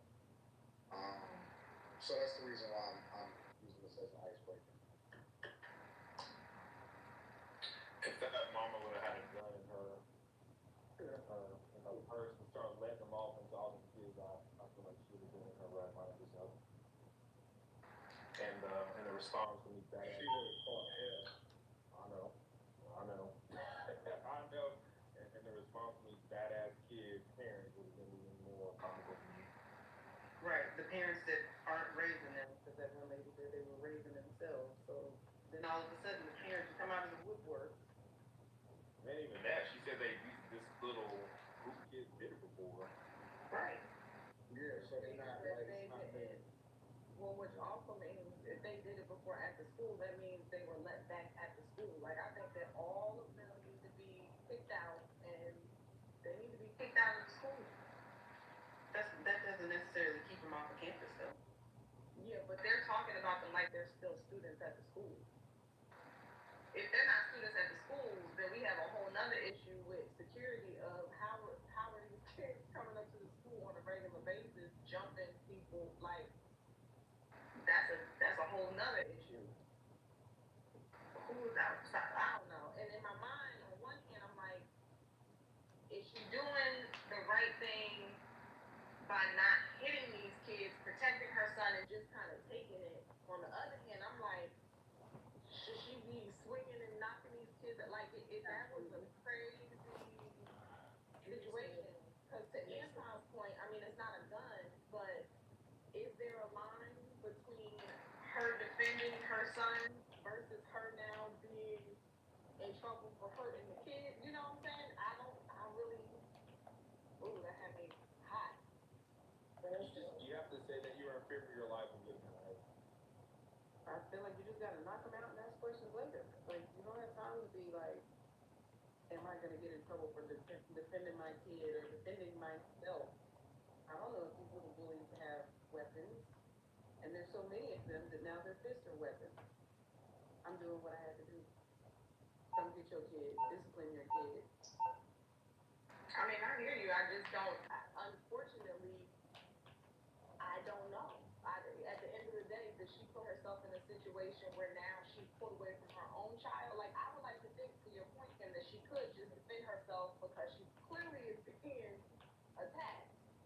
She just been out the hospital before she got attacked. She had sickle cell. So it was harder for her to defend herself. She probably couldn't even if she wanted. Ooh, that makes me feel like that's cool. I mean, that's that they relocated her to another school with her and her kids. They relocate them so she has a new home, and her kids are being transferred out of that school. And I think she has a lawsuit pending with CPS, but this is not going to be this is just going viral because of the circumstances. This is not the first time stuff like this happens here at CPS schools in particular. We don't have security because they took the police out of schools. They don't want them there. It was a unanimous vote for CPS to take police out of schools because they considered them holding a vote threat or intimidating, which they have to come respond anyway at the end of the day, because there are even parents that come inside of these schools ready to fight students, teachers. So it's not, we're looking at everything wrong. This whole system is messed up. This whole system of the kids that most, we don't even have things separated anymore where you can, if you're in the neighborhood, you're going to that school. So you have kids coming all over from different zip codes around the city. At the same time, their parents aren't watching them. They probably, most of these people do drugs with their kids. These kids are being raised by iPads. They're not at home. They have teen trends almost every weekend when it's warm out here. So they're raising themselves. And this is just becoming a big blow up because of her being sick, because of them being children, jumping when a parent can't even protect your child. That's how deep it is now. And it's just now becoming an outrage when it's been something I was bullied here. Like the bully culture is not gonna stop. It's just that this is just one example that went too far. And now they want to quote and unquote do something about it. I call for that. I blame I blame CPS schools. They wanted police after schools. They wanted to teach kids on more of they have at High Park, if you didn't see it, High Park High School on the south side of Chicago, they just had a female rapper, Mellow Bucks, who just had a mass shooting at her premiere party, which had 13 people shot and a bunch of people killed. They had her at the school performing yesterday. And you have kids twerking, doing splits, humping the ground, patting each other like that, club on their butt. So CPS school, you're the problem. You just getting caught out for it and now it don't look pretty. But you want all that funding though.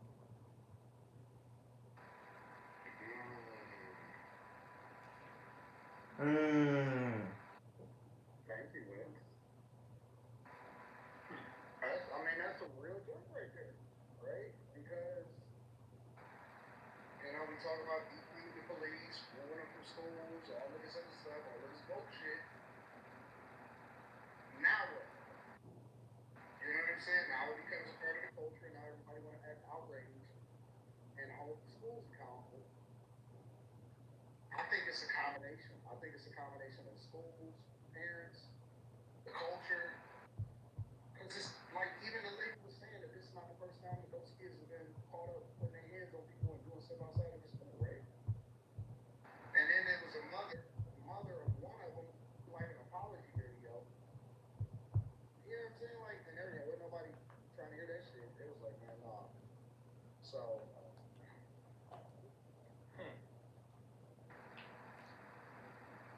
I don't know. Nika, what's your thoughts? My thoughts, they all should be in group. Every last one of them. They're all nemesis. The parents are atrocious. I've seen the apology video, plus the other children. The mom sitting in bed telling them, I guess 9-year-old, 10-year-old, that. Who was the apology videos from? If you could say that. One was from the main little girl that's in the video, in the beginning, in the fight video. The other one is the little boy that kept saying the Shamar name. He kept saying something about her shoes or Uggs or something. That she looked like Shamar or something like that. All those kids are menaces. They should be in juvie. Because that's where it starts. People like to say, oh, the pipeline, but it's already gone. It's already gone. Nobody cares about none of those kids, honestly. Not the schools, not the parents. The money that, Chicago is getting for people isn't going to the kids. At this point, somebody has to catch them before they become stone cold murders. And some of them in Chicago are already 9 and 10-year-old murders. So at this point, they got to go. If you can't act like you have common sense. If your parents never told you, if your daddy's not putting up as, oh well, I'm going to jail. And that's how I felt about it.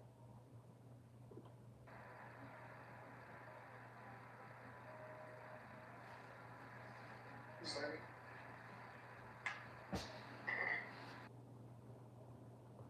You're on mute.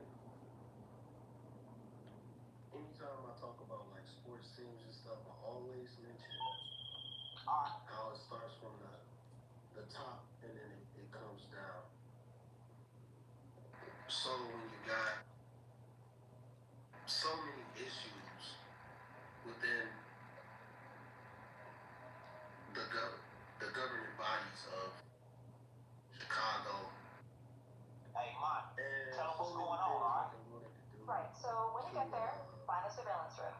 Break into it. Then you're going to use the USB I gave you to hack into the security footage and upload it to our network so I can scan for leads. You know, we gotta stop funding the police. I remember Chicago was one of the loudest voices for that shit. Yeah, the mayor was one of the ones that left the Yeah. He wasn't there at the time. He wasn't there at the time. So like, when you got that happening, it's gonna always be a trickle down effect. This is the results of that. How do you, man? I remember going to school. We had to start walking through metal detectors. We had to start walking through metal detectors. Why is that not a thing? Why is there? If people have been attacked by these kids, No, it was outside of the school, Sonny. It was. what I'm about to, I understand that. What I'm saying is, if people have been attacked by these kids, even if it's outside of the school, why isn't there anybody there? Why don't they have security? Why are they just like, yo, fuck it, man? Like, it's too much going on right here. We gotta make a change for ourselves. I don't get it, man. Like, and another thing, and like people might, like, man, I don't give a fuck. People might say this shit extreme, and they gotta start putting these kids in more than juvenile. They gotta, it gotta be worse. Cause once you commit these heinous acts, like this ain't just like this isn't just like a harmless thing where you might go to the store, you might pick up some stuff and you steal it, all right, smack on the wrist. It's some really evil shit. This is evil. You're a child, 9 years old. You trying to jump a grown woman? Where in your mind? Like, I don't understand, man. I'm lost on this. I was 9 years old. Man. If a grown woman said something to us, yes, ma'am. My bad. My apologies. I was too loud cussing. I'm sorry. Where your mama at? Please don't tell my mom. Please. I fucked up. It wasn't that we didn't do anything. It was just like, man, when somebody didn't cross the line. Yeah, man. I was literally talking to a passenger about, man, this dude just out of nowhere. I had a whole conversation with this dude till he got off. He was literally saying these youngins don't have no respect. Like, we listened. I was like, yeah, man. It took a village with us. You couldn't go down the street. Do something crazy without somebody saying something to you on your way back. They gonna tell your parents. They might whoop you for real. They might give you a whooping. They tell your parents that they did it. What started happening was people started saying, you can't tell me how to raise my kids. You can't tell me shit about my kids. Once accountability, once the parenting accountability went out the window, that's how you get to this point. Where can't nobody tell you that your kids is doing wrong, you will never be able to straighten them out. Because you can't be around your kids all the time. You gotta have these things. Because that was a woman thing. Men never said don't say nothing to my kids, though. Yeah, that's the men out the house. Women, I will agree.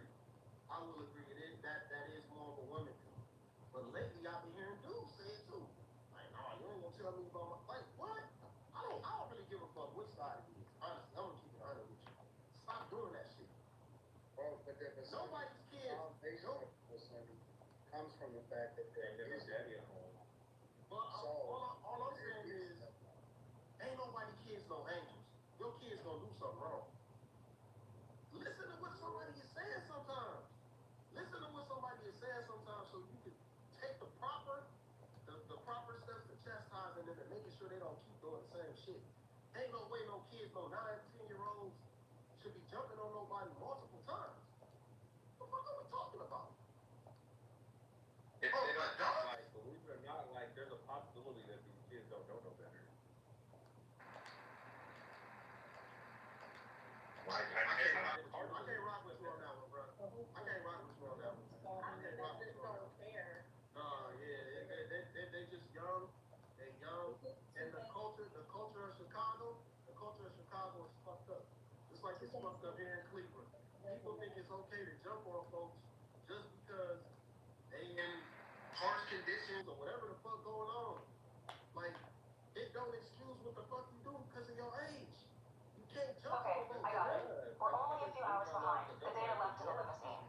I just run the limo's registration through every database I can get to. It's registered to some shell company. No address, no employee list. Sounds like a dead end to me. Yeah, except it got flagged speeding on the traffic camera network. Here's the last known location.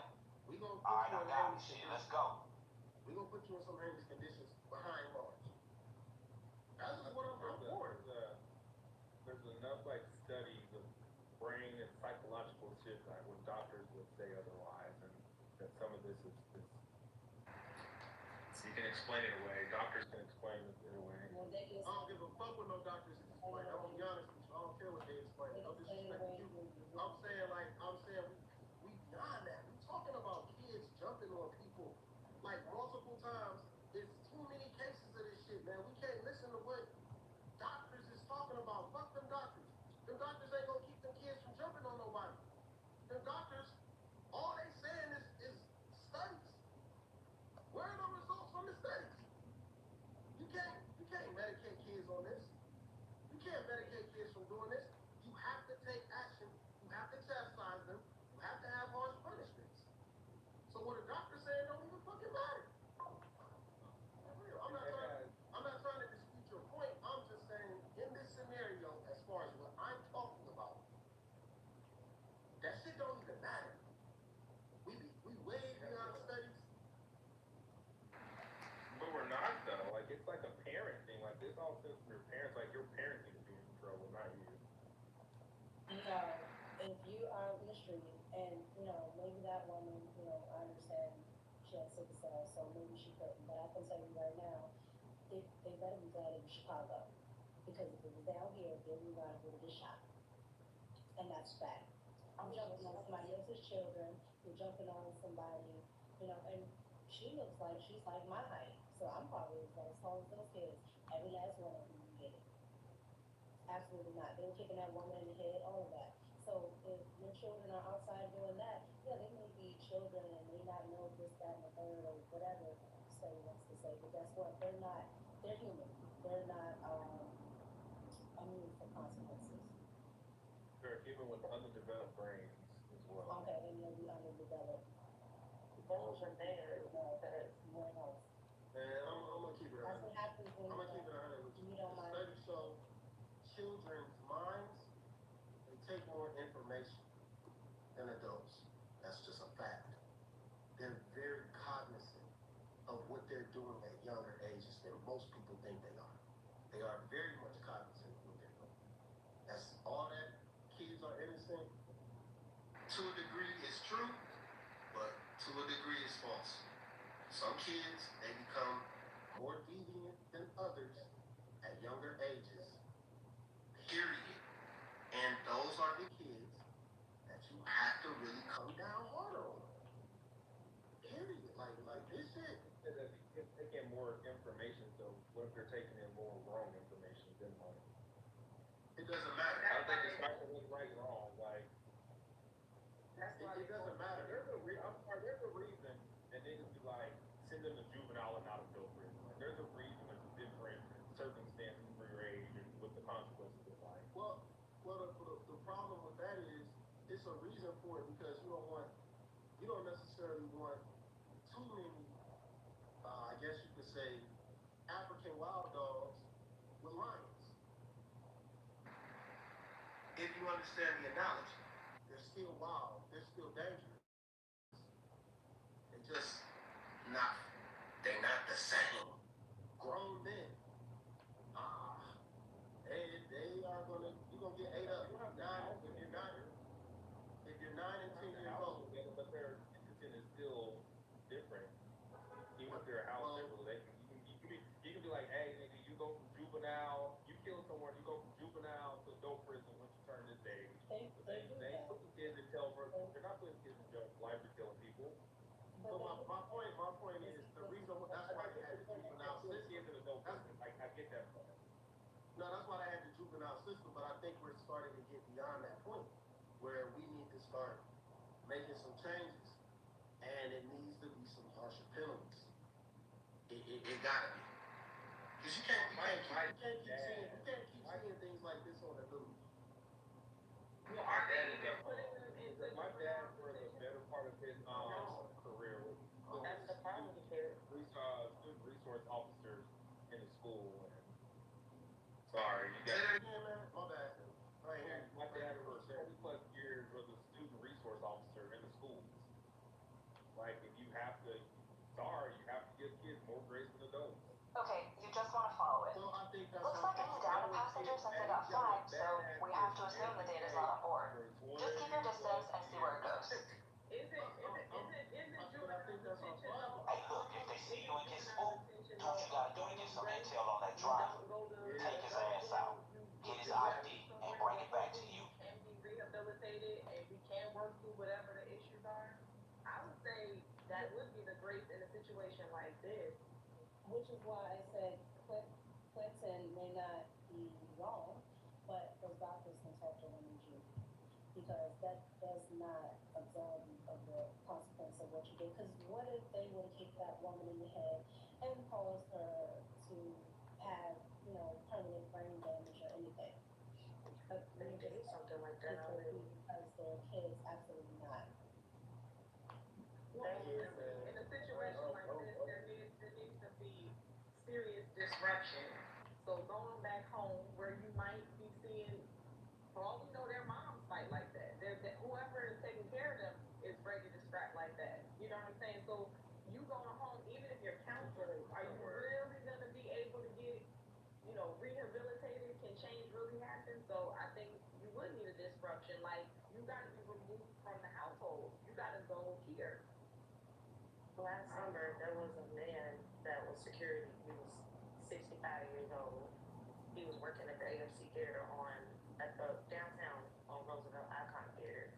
And those kids were downtown everywhere doing this teen trends where they are drinking, they coming out in hundreds of kids downtown, like it's the club. And they ran into the movie theater, knocked him down. He died at the hospital. Nobody got consequences. Nobody. This all is like a disease that spreads, and I didn't have gay growing up. I had my big mama. Having your father can be a factor, but it's not always the main factor. These parents are not investing time being all up in their kids' business. They're not spending time with them. They just giving them an iPad hoping that will raise them.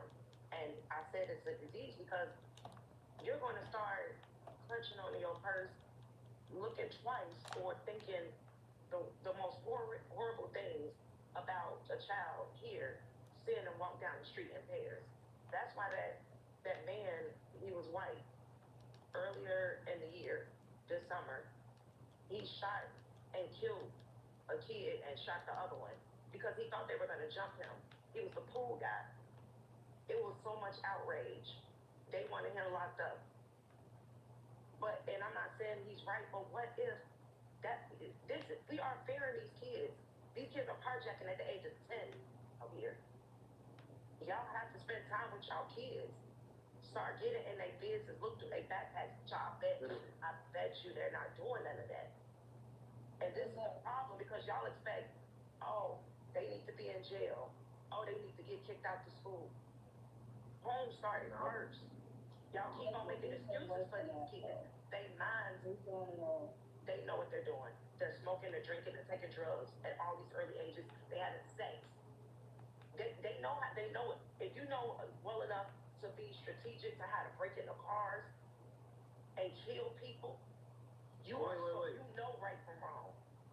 That's not an excuse because you're a kid. They crashing out because they got boxolitis already? These kids are having sex. They know more than me. I'll be crazy. But they have parents. No, that's, if they having sex, that got something to do with it. They have parents. That got something to do with it. I ain't joking. I'm dead serious. Who can They doing that already? If they doing that already, they feel like they don't need it makes nobody. sense. Who can blame them? Yeah, I'm It's gonna have to start happening. It's gonna take that old white man multiple times. Somebody gonna get their top blown off. Well, and it's gonna be outrage again. But that's what happened because there was a mother, it went viral. A mother was in the Okay, look, we're gonna need some alone time with this lawyer if we're gonna persuade his ass to give us the access code to this fucking port. We're gonna need to get him back to the office alive, alright? And if we take his car too, we can use it to get past the gate at the mansion. Oh shit, hell yeah, good call. Look, let's do this shit right though. Start with getting past the dude security. When you get to him, use the stun gun I set you up with. Should knock his ass out cold. Army was about 80 years old. And he took all of them out. I feel like I heard this. Went to court and said, you didn't have to kill my child. He was just trying to rob you. That sounds crazy. That's what you're doing. Is Trump still trying to get to Chicago? Nope. No. No. I wouldn't either. And actually another news footage of that same school, that lady that was holding up the sign, she was like, well, why don't Trump send the troops here? Because you didn't want them. So What's gonna start happening is they gonna start they gonna start putting like real big walls up on certain states and keep that chaos in that state and in them areas. It's gonna start happening. And shit gonna get real fucked up. if they cared about the kids That as shit gonna much start as they getting cared about chaotic. if they cared about the kids as much as they cared about the illegals in Chicago, those kids would be perfectly fine and they would be perfectly funded, and this wouldn't be happening. But you got your senators and everybody down there holding hands and stopping cars for illegal aliens, but they don't go and do this for the children. So they don't care about the children. Man, we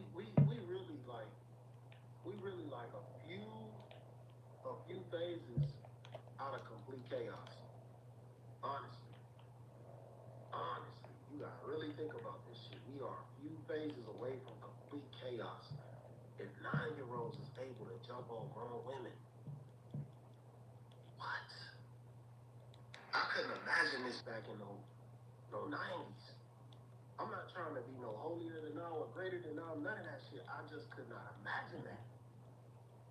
Niggas was outside trying to have fun. Like, why? Why are you thinking about fighting a grown woman? You should be somewhere hooping. You should be somewhere playing jump rope, anything, man. Like, anything, marbles.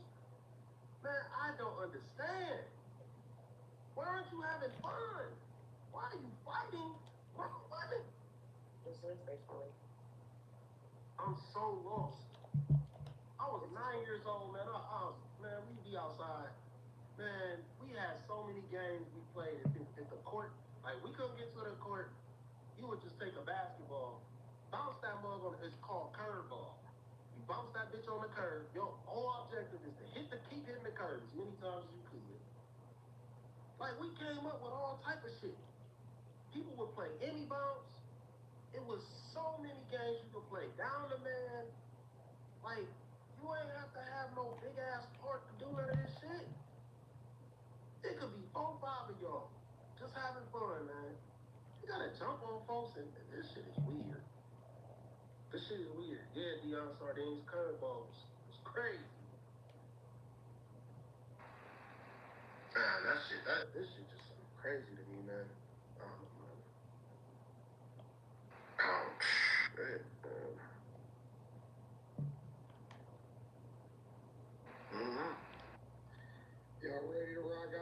Any other thoughts? Sure, I have a thought. I think all of this, what? I think all of this comes from women working. I think that there's nobody, no, seriously, because there's nobody at home taking care of these children. And if you look generations back, before the world was like this, it's because somebody was at home monitoring what these children were doing and actually raising them and not leaving it to the schools and their peers and the TV and the iPads or whatever else to raise them. Now, women are so busy being at work, as are the men, that there's nobody taking the time to actually raise children. So they're raising themselves, and they're angry because they're not being raised. They don't have discipline. They're not being paid any attention to, and they're lashing out. And that's what we're seeing. We're also seeing our generation and the generation before who used corporal punishment on us. A lot of it was excessive. It kept us out of trouble, but then it also had us swing the pendulum back the other way, like, oh, well, I'm not going to do my kids like this. And so now we have a whole generation of children and their children who were never disciplined. And it's just, it's all out of hand. Again, nobody was raised, nobody's disciplined, and this is what it looks like.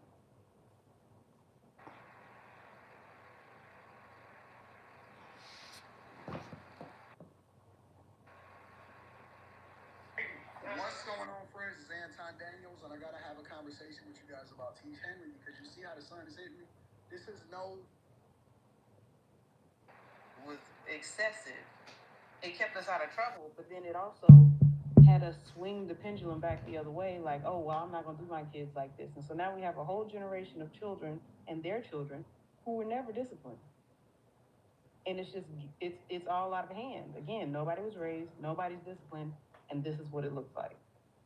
Again, it comes back to the women kicking the dad out the house, because while you say the women were raising the kids, the women were still saying, wait till your daddy get home. So they weren't really doing much. Just saying.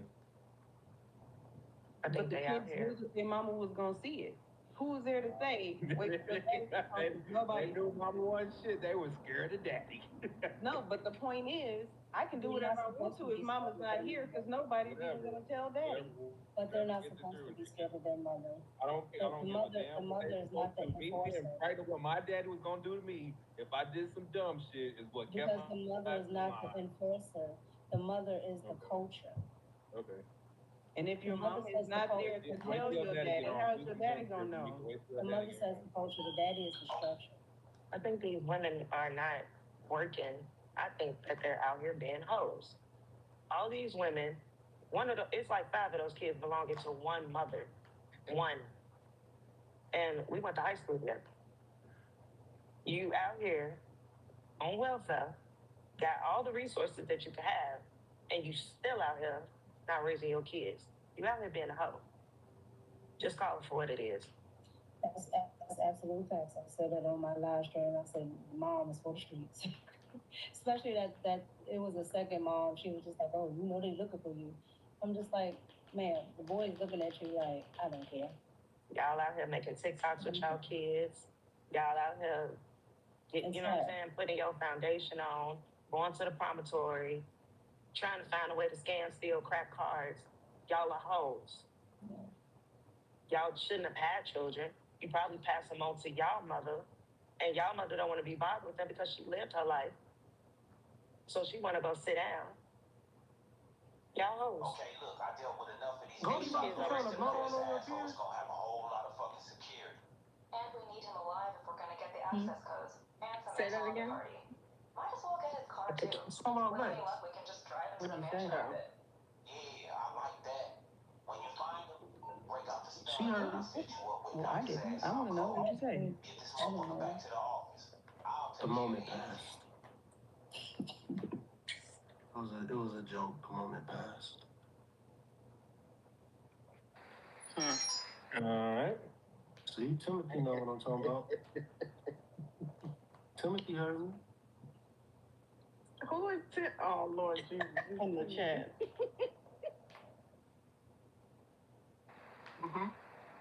Any other thoughts? Nope. All right, Carrie, can you hit us off, please? Pause. All righty. I was gonna say it. Dang it. It's not. That's Y'all not. so funny. Anyway, Chris Bailey, I done the sleep study. Hold on 1 second. I just gotta run and grab I gotta go run and grab the Tylenol. Give me a second. Go ahead. I got you. Remember the last time you grabbed the Tylenol? It took you like 8 hours. All right, let's run through these real quick, guys. All right. Chris Bailey, I done the sleep study at the facility, and they had to hook up. Hold on. One more thing.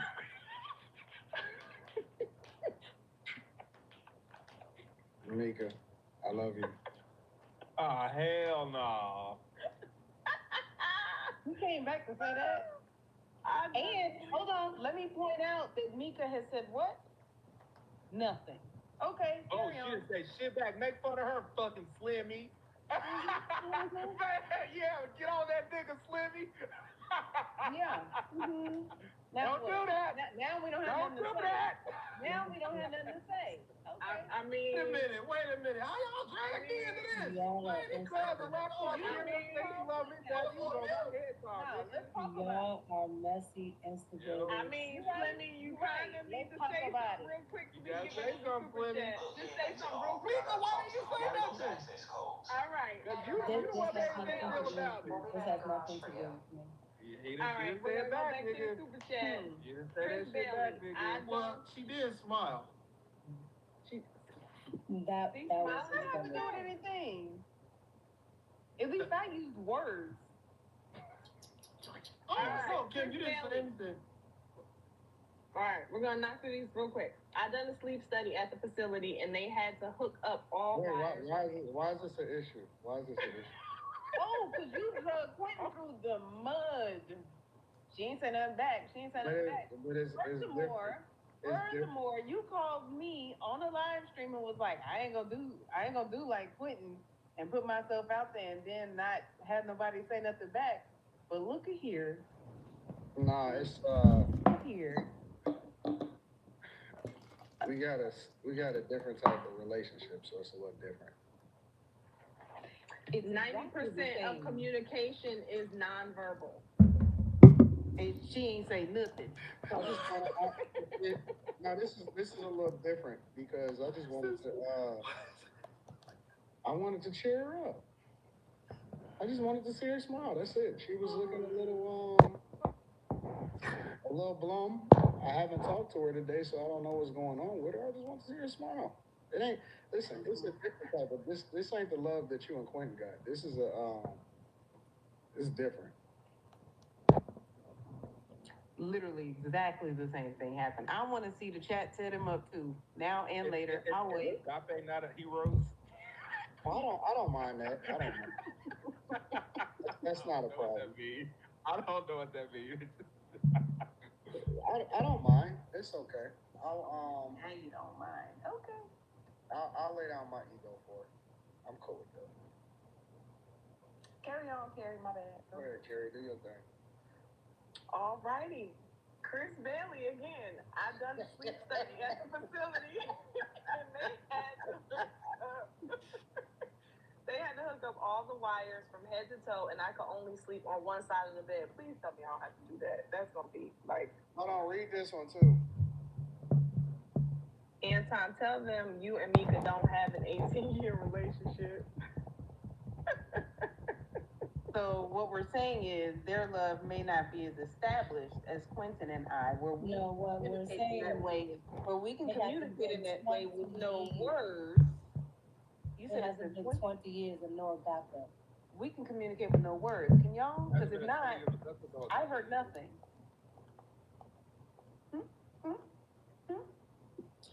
Carrie, you have The power. battle of friendship. All right.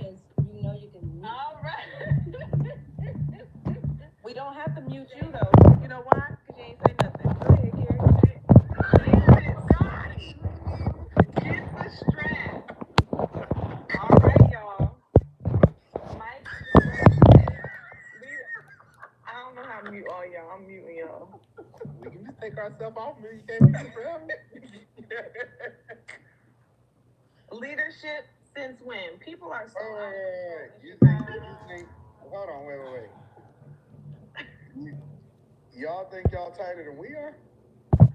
Lord, let me get it. I think obviously we can communicate with no words after 18 years. I'm just saying, since you pointed out yourself that your friendship ain't that deep in the game, y'all probably don't communicate in the same way. Y'all probably use words. Or in Mika's case, you just smile a little bit. Because she sure ain't say nothing. I just want to say that. You can't possibly think that y'all tighter than we are. It's not a competition. Let me revise it. It's not a competition. And see, we're not going to change what we're talking about here. Hold on. You think y'all more connected? You think y'all more connected than we are? What I think is, you said I love you, and Mika said nothing. That's what I think. Okay, cool. I feel you. I said a lot. Talk to him, Mika. You said nothing. She don't have to say To nothing. you. You ain't said nothing to nobody. We can rewind it and listen. You said nothing. In my Kim Kardashian voice, to you. Talk to him. Go ahead. Anything What's happening? What's this here? She always brings out the nose for me. That's for you, Quentin, Anton, and Mika. I didn't even say nothing. You're in it. You know what? Before I came on the stream, I had whiskey cake. Oh wait, maybe I should do Does this. it have whiskey in it? Or is it just place? Little brownie. It's Are you all finished? Can I knock these super No, chats you out? just literally just. Anton was the one who came in and interrupted you. Go ahead, girl. I'm going to get my Tylenol. I'll be right back. I'm sorry. Hold on, let me turn my Love mic is up because y'all love. niggas been willy-nilly trying to cut me off. Hello, is that better? Y'all hear me? Is that that only worked for 5 seconds, Carrie.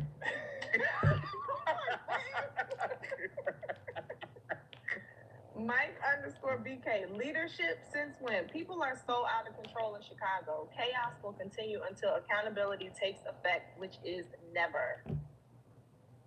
Sorry. A little clicky over here. Trinae Curry, I caught you all live. Yay. Carrie, I'm loving this confidence that I knew you had. We see you. Hashtag just buy some new crayon. Just buy new crayon.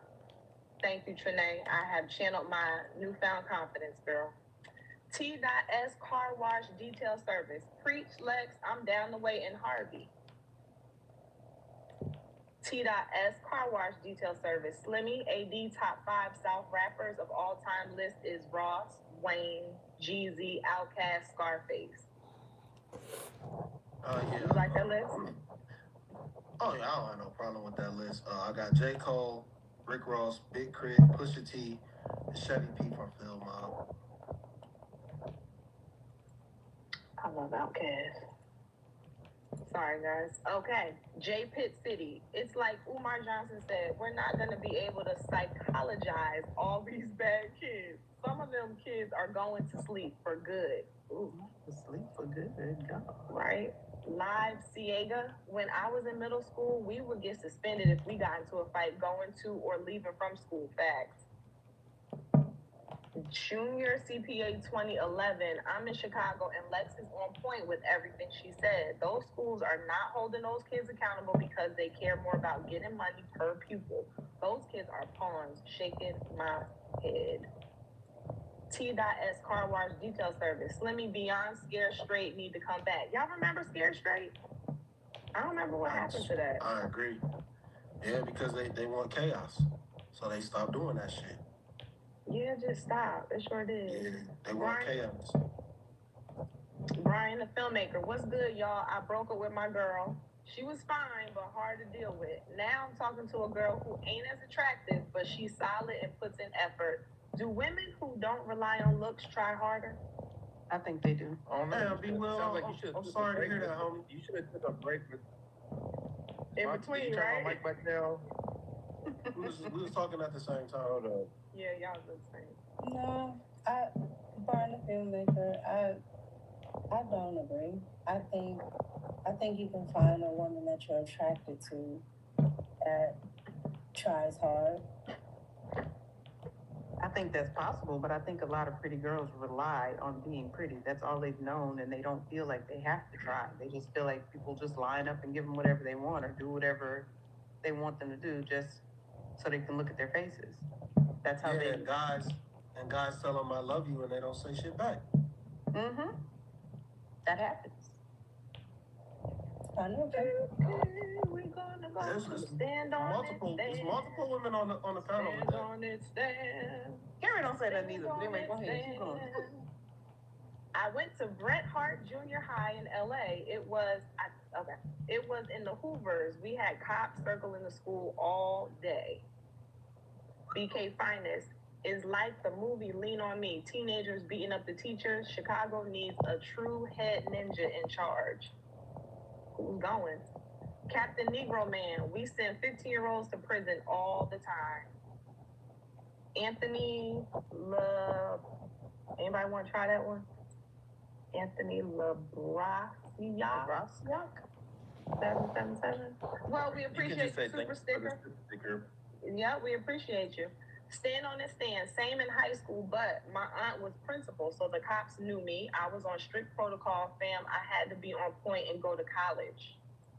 Yeah, that's what's up. Ken, whoever spares the rod hates his son, but whoever loves him is diligent to discipline him. Proverbs 13:24. Maya the Mover. What's up, Anton in chat? Sadly, these kids see this at home first most times. I know a few. Empire Foundation 6328. I worked at a behavior school in Maywood, Illinois. These children lack genuine supervision. I was able to help the so-called worst students there. That's what's up. Yeah, for real. Big Time Willie. How do you calm down animals? Tranquilize them. Tell G1588. That's programming. Create a narrative. Put it out in the world. YNs, for example, keep projecting it, and then eventually the youngins and teens download that narrative in their psyche and start exhibiting YN behavior. Thanks. Godson 77. Those kids are a pack of wild dogs raised in the streets with parents who don't care and a system that catch and release. Left Chicago 20 years ago. Tom, AD, don't move, almost finished. What? I don't know. ABJ, that just sounded a little off. I don't know. ABJ's wise and strong. I was just out B-more, and them corner boys was serving in front of the school, bruh. Pray for these lost cities, man. No hope. More than mellow. They should be conscripted to the military. That's a word. Listen, I'm learning. Stevie Montage Official. Children of corn, shaking my head. Tell G1588. Gotta see that foot race between Slim, Q, and AD. Y'all gonna race? No, you don't. No, it wouldn't be. It wouldn't. Who will win? Who will win? Who will win? I'm fat. No, shit. I probably got the longest stride, but I ain't running that much no more. You gonna be winded. You wanna get, yeah, I'm gonna be winded, man. I'll be running up the stairs from the train. I'll be so tired. No, I don't wanna race nobody. No, so you can't let them donuts slow you down like that. Dear Lord, that's rude. NTG Natural. Kimmy, no. See, it's already. You got diabetes. I get emails from my son's school, so I know when he acting up. His mama don't gotta tell me nothing. It's called being present. I agree. Be present. BK Finest. I agree with the panel. Chicagoans support these problems with no solutions. Degeneracy and regression is the new trend, so the dark age continues. History packet. Slimmy always got a few teeth. Fire. History pack. Fresh. Fresh teeth. Thank you. Hold on. Here we go. Tropical Empress and Spirit. I have to get to work, beautiful people. God bless. God bless you too, Tropical Empress and Spirit. Empire Foundation 6328. Carrie, voodoo dolls always silence the panel. Oh, shut up. Not booty dolls. Tell G1588 for that movie review. For that movie review, you should review all 4 Bad Boy films. From within. Quentin, you gotta hit him with the mic taps. Lonnie 24, I went to an all-boys school in Chicago. The teachers would throw hands with the students all the time. It helped majority of them get in college. And tell G1588, you gotta get shampoo on this panel for one night. Thank you, everybody. We appreciate your super chats. Conscripted means to enlist someone compulsorily, typically into the armed services, which means you're forced. You're forced to go to the armed services. That's another. So very good word. You didn't think that was a real word, Gary? No, I just think he didn't know what it meant. I'm now hearing the definition. I'm like, that could be a solution. Yeah. I didn't know. I thought he was just saying a fancy way for saying. But it's not, because you still gotta do shit to stay there. You still gotta do shit to stay there. They kick people out the military all the time for not acting right. So why would you sit in there because you don't act right when they kicking people out the military for not acting right? Because but you don't have I think you kind of mentioned it earlier. And a lot of these kids, even though they're doing wrong stuff, I really think if they're in a different environment, one that does not tolerate it, but 2 gives them an alternative, a lot of them probably could transform. Y'all ready? Yeah. All right. We're gonna go through this interview, different parts of it. First part of it, this is what I want to discuss. How do I, it's you just working. I was just working. Yeah. How do you maintain a relationship at that early of an age? How old were you when you went on your first tour? I was 22. And then how old were you when you first got married? 20. How does that work? What does that look? Okay. And I'm gonna tell you why I say that, because people today with relationships are really a big thing. You have women decentering men today. You have men red pilling and saying, you know what, I see what the reality is, and I'm not really sure I want to do this, because just as much as I want to get married, I'm just as fearful of divorce. Mm-hmm. But back then, it seemed like it was a lot different, and maybe it was just because we didn't have social media. But then you factor in the fact that you explode after you get married, right? So, what does that look like? How did you meet your first wife? So,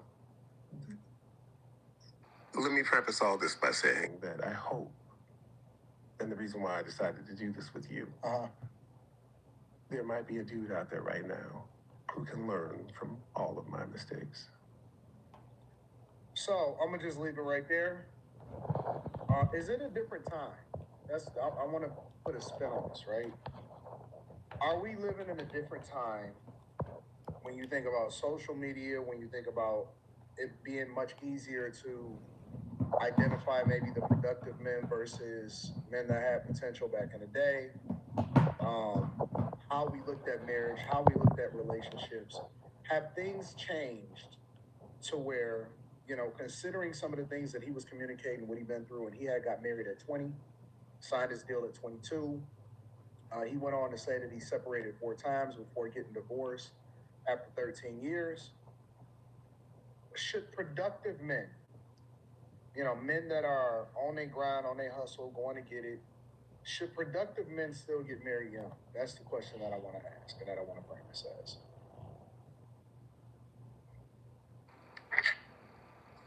Think about it. Take your time. Women can do more now. Like, I had dinner with my friend last night, and we were talking about relationship stuff. And and she's 43, and she said she has yet to date a man that made more money than her. And that's how much money does she make? If you don't mind me asking. Around about 130. Yeah. Or around about currently about 130. Okay. But she's 43, so the duration of her, you know what I mean? So at some point in time, it wasn't that. So, and I'm just like, is dudes like really that broke? You know what I mean? I And don't then at think one that point in time, under 130 is though. I agree, but at some point in time, Kim told me, like, I can't just, I guess it's, I don't see it. Kim told me that, like, you have a place to stay in a car, so you're like, like one of a few. And I'm like, is that really a thing? Like, I don't, is the struggle really as real as people make it out to seem? Like, I think that's a question for the women. I think that's a question for the women. Is it, before we even get into the product tip, should men get married still young? What do y'all think that the majority situations are like, to where, is that like, okay, you winning as a man from most women's perspective if you have your own place and your own car? Like, what's the baseline for most men for y'all? Based off of what y'all maybe hear other people talk about, or what y'all see, what's the baseline in y'all experience? I can tell another part of the conversation. It didn't have to do with her, because, like, she's really down to earth. She pays for stuff. She understood, but it's the men that they just can't. They couldn't deal with a chick making more, and at some point in time, it became an issue. Well, what's the baseline? I think baseline should be own place, own car. You have somewhere to live, you have a way to make money. Like, that's... Well, what's not the baseline as far as, like, what your expectations are? Like, what are most men, what do y'all think that most men are at? You see what I'm saying? Yeah. I still would say that most men at this point, that's their base. I don't know, maybe 20-somethings, 30, that may not be the case. Especially now, I hear a lot of people complaining about the price of housing and, all that. So I could be out of touch, I'm not sure, but I still think most men at this point probably have a place to live and a vehicle.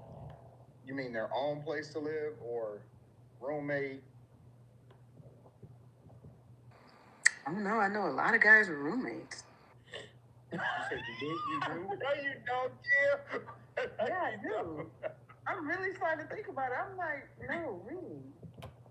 And I'm thinking about, like, the different guys that I fly with, because, I see random men from all, like, just all different kinds of men. A lot of them do have roommates. If they're not married, they have some sort of roommate. So I don't know. I feel like if I had to tell a girl I had a roommate, I just wouldn't fuck with it. I'll be too embarrassed to say some shit like that. I don't think that's a big deal no more. I don't think that's a big deal for guys. Well, I don't know. I don't know. Mika, what do you think that most baselines are? I think most women's baseline would probably be a house, well, not like a house, but like a apartment. Yeah, and your own transportation, and as long as you're able to take care of yourself, I think that's most women's baseline. I don't see why it would be anything extravagant.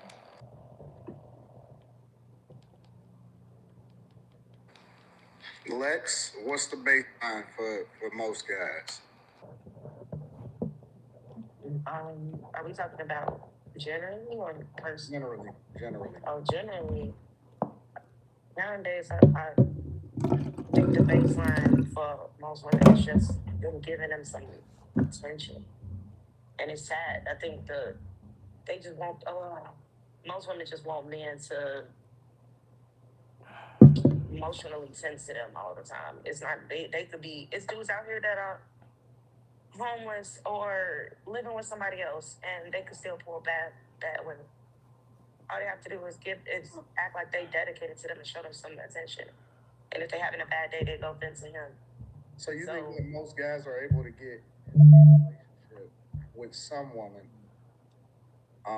regardless of the circumstance. I don't think it'll last long, but that's how people get past the rap nowadays. The bars in hell now.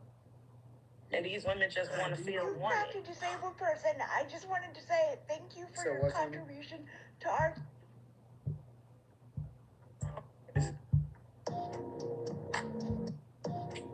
I'm not going to even. What did you say, Tim? Do you know how many women I would have if it just mattered that all you had to do was I just wanted to. But the bars in hell now. That's what I mean, right? Thank you for your contribution to our community. And as for a man, you gotta be doing the most. It gotta be attention. It gotta be time. It gotta be. I may have cerebral palsy, but my primary diagnosis has always been freak. I may have brain damage, but my head game is still top tier. Crafty disabled person. I just wanted to say thank you for your contribution to our. They're always gonna expect more eventually, but they going. Just off you being in their face.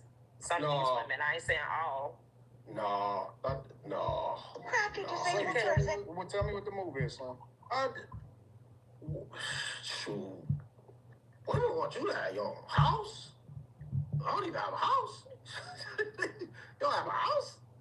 Nah, nigga, get out of here. They want you to have your own house.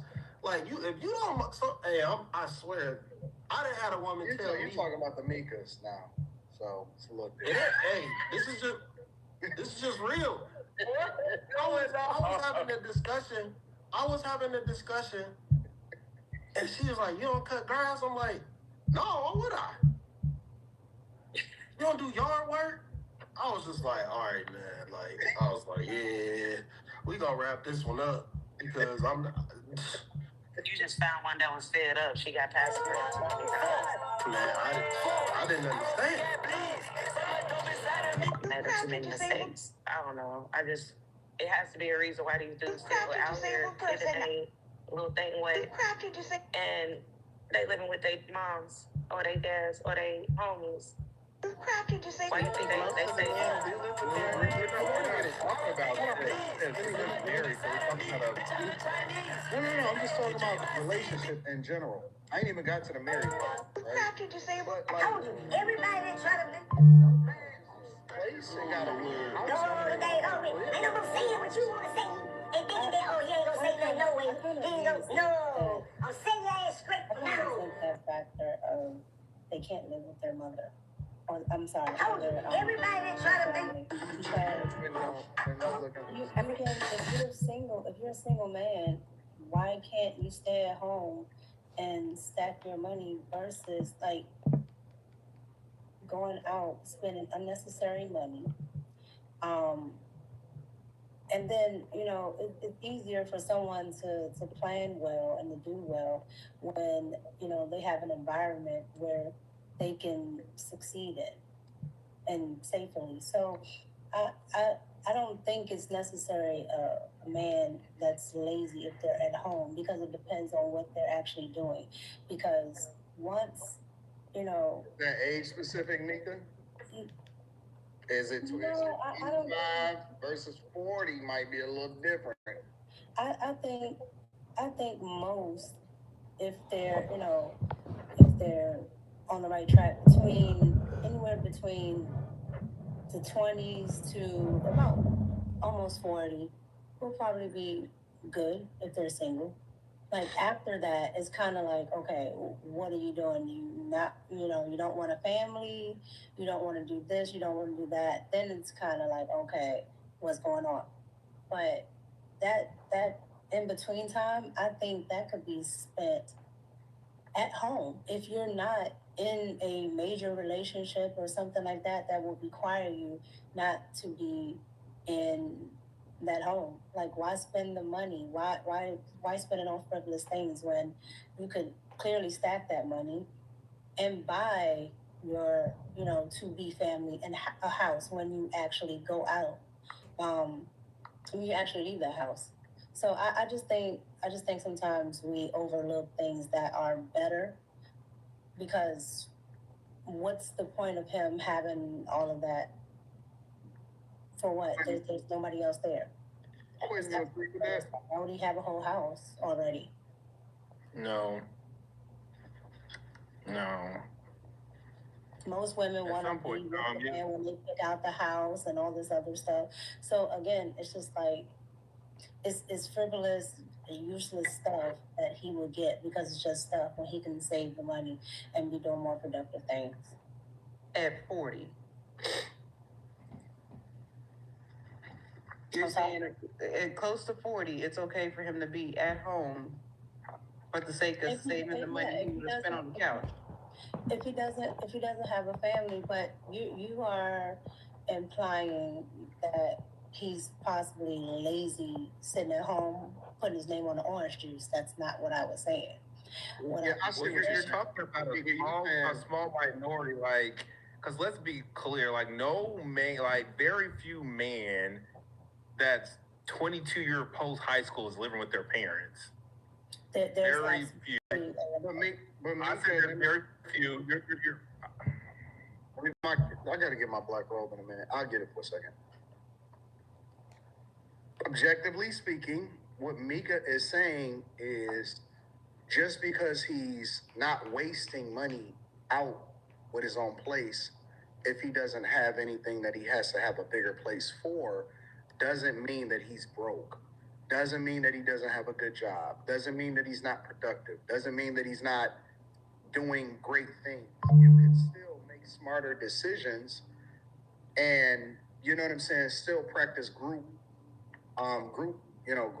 economics and not necessarily have to feel as though you need to move into a different place just for the sake of moving into a different place, but it doesn't mean that you're not productive, is what she's saying. And I could be wrong. Correct me if I'm wrong. No, that's absolutely what I'm saying, because, you know, we've been conditioned here in America to think that if you're not doing these things, then all of a sudden you don't have anything, when there's plenty of families that actually do this. There's plenty of families, you know, I'm not trying to use myself, but my family is, you know, a part of that.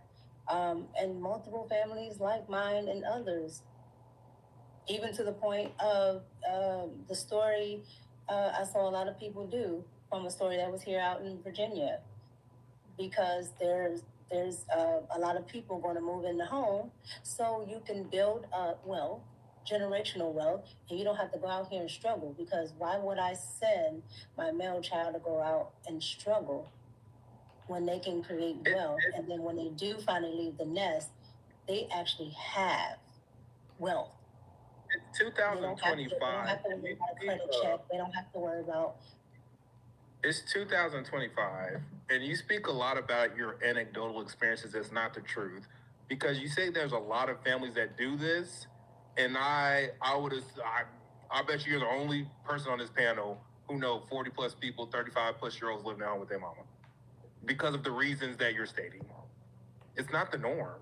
Like, that's old school stuff, maybe. Like, it's all the culture stuff, but that ain't American stuff. Okay, so I would agree with your second point. There's it's other culture stuff, and that was my point to say. In America, we have been conditioned to think if you don't have these certain things by this point in time, that's exactly what I said. So at the end of the day, one part was my anecdotal experience after I said that there are plenty of other families that do this. I live in the DMV, and there's plenty of families that do this. Preferably, I gave a point to where Anton had a video on a Virginia family that decided to do a monstrous house because they would have more family members living in it. Yeah, that's true. They have 100-year mortgages in Japan. What? They have 100-year mortgages in Japan. They're called multi-generational mortgages, and it's the whole premise. Right, but my whole one house, and they pay, and they. You say what? I said, but my whole point was not to have mortgages. I would rather I would rather my male child not have a mortgage. If he's been home since 18 and he's been doing the right thing and saving his money and working, I guarantee you he won't have a mortgage. Or if he did, he'd probably have less than 15 years to pay it off. If I was single and nothing, you know what I'm saying, I was just working, I might move in with my parents. You ain't shit, Anton. Well, I was if I'm single and I don't have nothing else, what's wrong? I don't know what's wrong with that. I was gonna say that I think context matters too. To just say, all right, you're 40, you're living at home with your parents, that sounds bad. But like, I have a friend who is my age, and his father passed away a couple of years ago. He used to live on his own. His dad passed away a couple of years ago. His father was a pastor. He is taking over the church. So him in the house, although his mom is still living there, his father left the house to him. So he moved into the house. It's a big house, and it's him and his mom there. He doesn't have a wife. He doesn't have kids. When he wants to go do his thing, like, he has his own life happening, but he lives at home technically with his mom. So I think context matters. Tamika's point, you know, if you're just sitting at home on the couch and you're doing nothing, that's one thing. But it might make sense. It might make sense to be there as opposed to being somewhere else for your situation. So I wouldn't roast somebody at home. I tell people to practice group economics all the time. Why would I roast somebody at home? And a lot of women miss this. Well, I always tell people to go back home. I always tell people to go back home and stack your bread. Y'all are cutting off people like the world. Well, and the chat is saying, you know, like, these are one-offs. Carrie, that's totally different. Carrie and Mika, can y'all use real situations? These are, though. Like, it's almost like you're wanting it to be bad situations to justify your thought of they shouldn't be living at home. But maybe most men who are over 40 living at home, maybe the scenarios make sense. Have you considered that? I guess I'm trying to understand. If I move back home, it don't make me any less successful. I'm trying to understand. I'll give you an example. I coached a guy and I told him to move back home. And at first he was against it. And he's probably in his upper 30s, probably 40 at this point. And this was a couple years ago. And he's a travel nurse. And he was like, man, I said, bro, you're barely ever home, but probably close to maybe 1 month out of the year total. And he was like, but I just need a place of my own or whatever. And I'm like, okay, well, think about it. A month later, he did it. He was like, man, I don't even need this place. I'm paying this for no reason. And so he lives on the road for the most part, but he needed a place to sleep when he got back home and for a place to store his stuff. And so essentially, he got rid of that place, moved back home, and then he had way more money to do a lot more stuff and is stacking all of that. And so every situation is different. But I think by default, we automatically say, nah, man, it's a certain age where you got to be out. For who? Like, who am I trying to impress? I'm still a hustler. I'm still gonna make money. I'm still gonna stack. I'm still gonna invest. I'm still gonna do whatever it is that I'm gonna do. If I choose to not do that, I'm trying to understand why that's such a bad idea. I have another friend who's similar to what you're saying, Anton. And if y'all think that I'm capping, all you got to do is... I'm sorry, Carrie. Just give me one more. No, it's fine. All you got to do is go into the Patreon and look at the nursing video. I had 3 nurses that I coached came up here. Listen, I don't lie. I don't know what the fuck y'all think this is.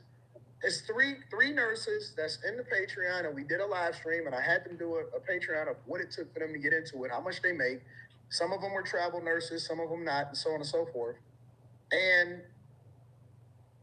they doing well. They're doing well. I think this is ego. This is an ego thing, bro. That's all this is. This is an ego thing. So we can understand all these different circumstances for this man living at home with his parents, but we couldn't understand when that man was happily living in his car with his wife. No, because that's an issue of safety. No. We don't know what their circumstances Living are. in the car with your chick versus They could have been saving money. It's all living about in the saving car money, with your right? girl. With your girl. They seem to be happy about it. Kim, you... It's a safety issue. You've been, Is it? We don't know where their car was.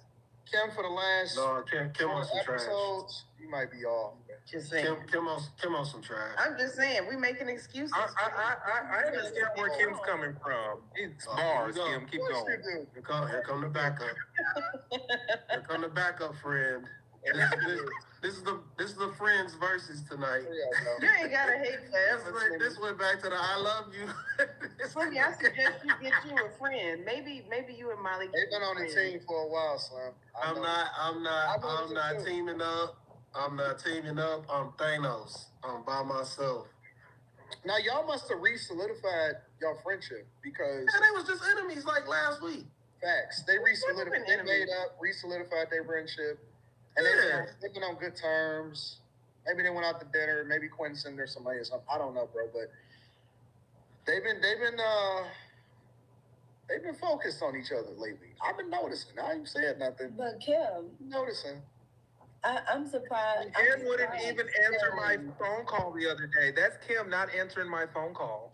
You got her on your screensaver? That's not me. That's not Kim.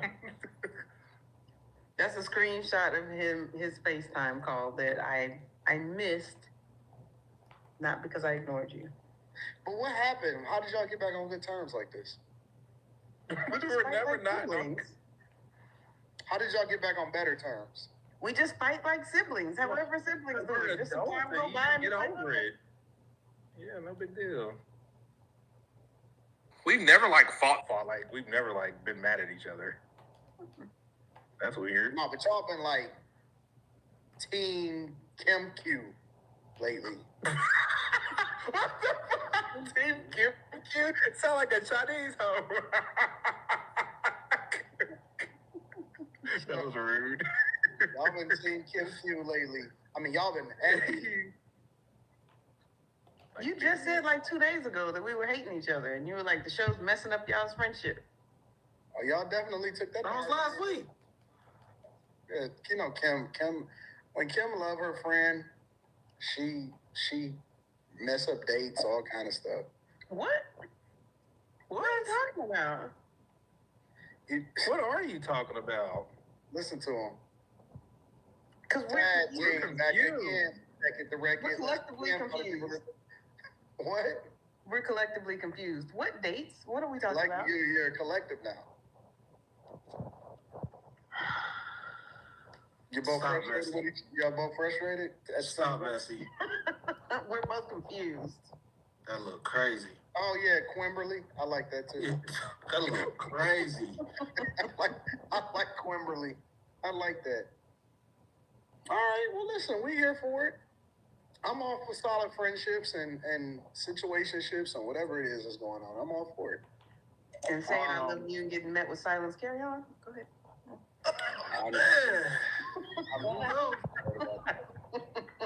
I'm not worried about it. What happened? They want to do a WWE tag team. It's okay. Oh, well, Kim is just mad because there's a reciprocation of love here.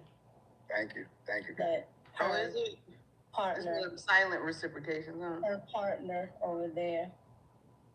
We'll get there. Carrie, you're supposed to be moving me. You got the nose up. You're supposed to be. I'm trying to make a point. Those are not gnomes. Those are penises. Where am I moving you to? Right here. So I feel like it should be P9. Where are you going? Just move it back. Somebody take Carrie's controls away. Hold on. Is that right? These controls away. Is that right? Yes. Is that where everybody was? Oh, okay. Yeah. feel like Carrie playing the game of match. You know, when you flip the cards over. Is this It's right? so much fun on my screen because it's touchscreen. It's so much fun. No, but y'all didn't answer the question. Should guys get married younger? Should guys still, would y'all promote that guys get married younger that are super productive? I'm on the fence with that because I think that it could possibly take him off his purpose. It could distract him and leave him not as successful. But then also, if it's somebody that, let's say they went to high school together, middle school together, and they're like super solid, I don't think that he should let her go just because he's young. I think that that would be something that he regretted after she'd been through a couple relationships and got back to him. I don't think a man that's super successful, I don't think he would allow a woman to get him off his purpose. Like, I think she's just added to it. Okay. I think that it's less of should a productive man get married young and more of whatever woman he allows in his space. If he does while he's being productive, she needs to meet a certain criteria for the long term. And if not, then don't get involved. Like, I think the standard should be set at a young age. Because some men will find the right woman young and she'll go, you know, she can fit in. But then other men, I think they get caught up in finding the wrong woman. And Brian talked about it. Got caught up in the wrong woman and it can throw you off. So. Absolutely. And I think you can. And I heard, and something I thought that Brian said was very good was he said, if this was 95, I still would have felt the same exact way. And I think when men truly feel like that's the woman that they do really love, just like y'all say about women, they going. But that doesn't knock them off their purpose because that woman is only going to be there to help serve that purpose. Everything that Brian was saying yesterday when it came to adding his wife, his wife already knew what he would want to do. His wife was already there when he wanted to talk to his son or when he wanted to do different things. She wanted to help. So I think a lot of the times we overlook stuff like that. So I appreciated that interview yesterday because I speak a lot of the times about like we get so cynical. We don't focus on that there are people like that. I think the reason that I put productive in there, and then we can move over to the next one. The reason why I put productive in there, not just men, is because I think that productive men care more about being productive than they do about being with women. I'll go ahead, Carrie. What was you about to say? That goes back to my point. I agree with you, but I think that's a part of the problem is I'm not as concerned about women because I'm so focused, but I'm still entertaining women, which increases my chances of getting caught up in women I shouldn't be getting caught up with. So that's why I'm saying if go ahead. It's a possibility, but like I'll give you an example. I think that the thing that has slowed me down the most or the thing that has caused me to lose sleep the most isn't the hustle, isn't the grind, isn't the business. It's the fact that I haven't taken time.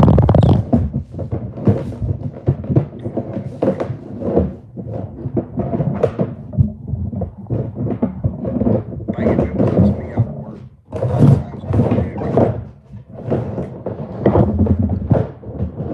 day. I mean, and that's just like, you know, you love women, but like you love your family. I love my daughter, everything, my mom, everybody, but it's like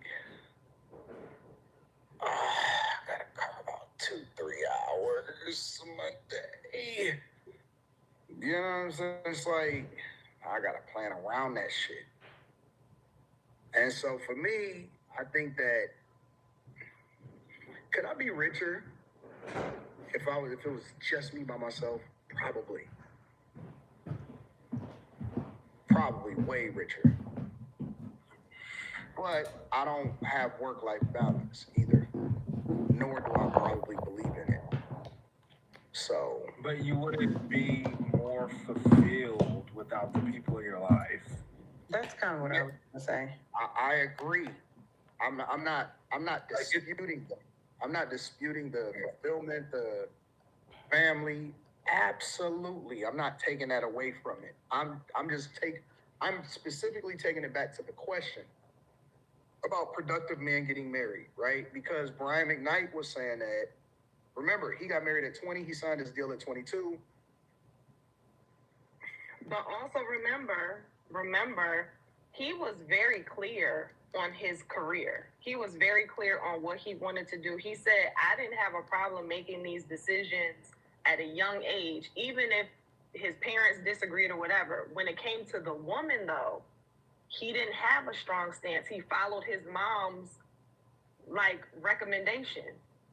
But it cost. But that's my point. If you're gonna, productive men, like I said, then they need to either have a standard of, I'm not gonna get involved with women for this period, or just as strong as my standard is for my productivity, knowing my purpose and going that path, I gotta have the same thing for a woman being in my life. Such that he could have told his mom, look, I understand the religious thing, I'm not marrying her.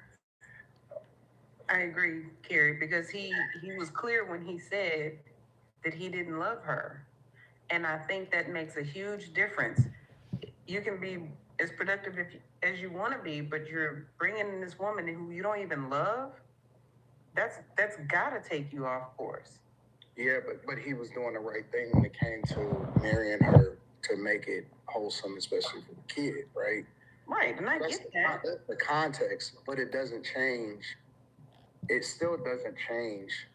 I think the thing that y'all misunderstanding is that, for example, I think it was you, Carrie, and you was like, yo, be productive and get out of your system and then get married later. I don't think that you ever get into the mindset that you don't do anything different. I think that we make the sacrifices for women. I don't think that we do it just because that's what we feel like we need to do. You're never going to not be around women, right? Or you're never not going to not ever meet nobody. And so you compromise for the person that you love, but, it's a compromise because it's not it's a difference between a productive guy and a regular guy. A regular guy looks for relationships, just as productive, and he falls in and makes sacrifices for because, that's the thing that you do. I think that's what the difference is. I don't know, Anton, because he kept saying, you said something to him and you were like, oh, you're smiling. And he was like, I love my wife. Mm-hmm. And he was like, I'm able to do the things I want to do. And you're like, yeah, I hear them in the back all the time. He was like, because they're always around me. He was like, I love my family and I'm very I'm very happy, and it doesn't stop me from doing what I want to do. So I think sometimes if it's not the right woman, it probably does make a productive man unproductive because they gotta stop doing this and stop doing that because you might have to hear about this, you might have to hear about that. But I think the woman matters though, Mika. I'm sorry? I don't think that the woman matters. I think the woman matters. I mean, right, just like he was saying, how he's so in love, but he's still productive at this point. I think that he's more chill in his life. Right? I mean, that makes sense because he's older. Obviously life is going to slow down and all of that. But you asked him that. You asked him that though, Anton. You said. I feel like I'm just now getting started, right? I'm gonna go. I will live, work, and sleep in my studio if I have to. I be wanting to. I force myself to get up and say, all right, cool, listen, you gotta go and gotta do this, you gotta do that. But Like, remember, I love my studio. I love my microphones. I love my big screen monitors. I love that shit. But you also married a woman who understands that and supports you. And it doesn't mean that they don't want. Well, we know it's not perfect. I'm just saying there's a big difference in you. For all intents and purposes, you would say that you found the right woman for the type of man that you are, though, right? Or she came to you. However you want to phrase it.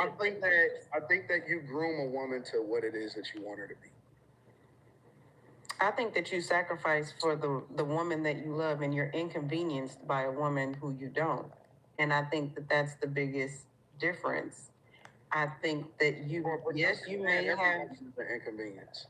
No matter how much she helps, no matter how awesome she is, for a productive guy, every woman is an inconvenience. Now, it doesn't mean that she can't add value, but if I want to work for 20 hours and sleep for 4, a woman is going to come to me and say, oh, but honey, you need to get your rest. No, I just want to work.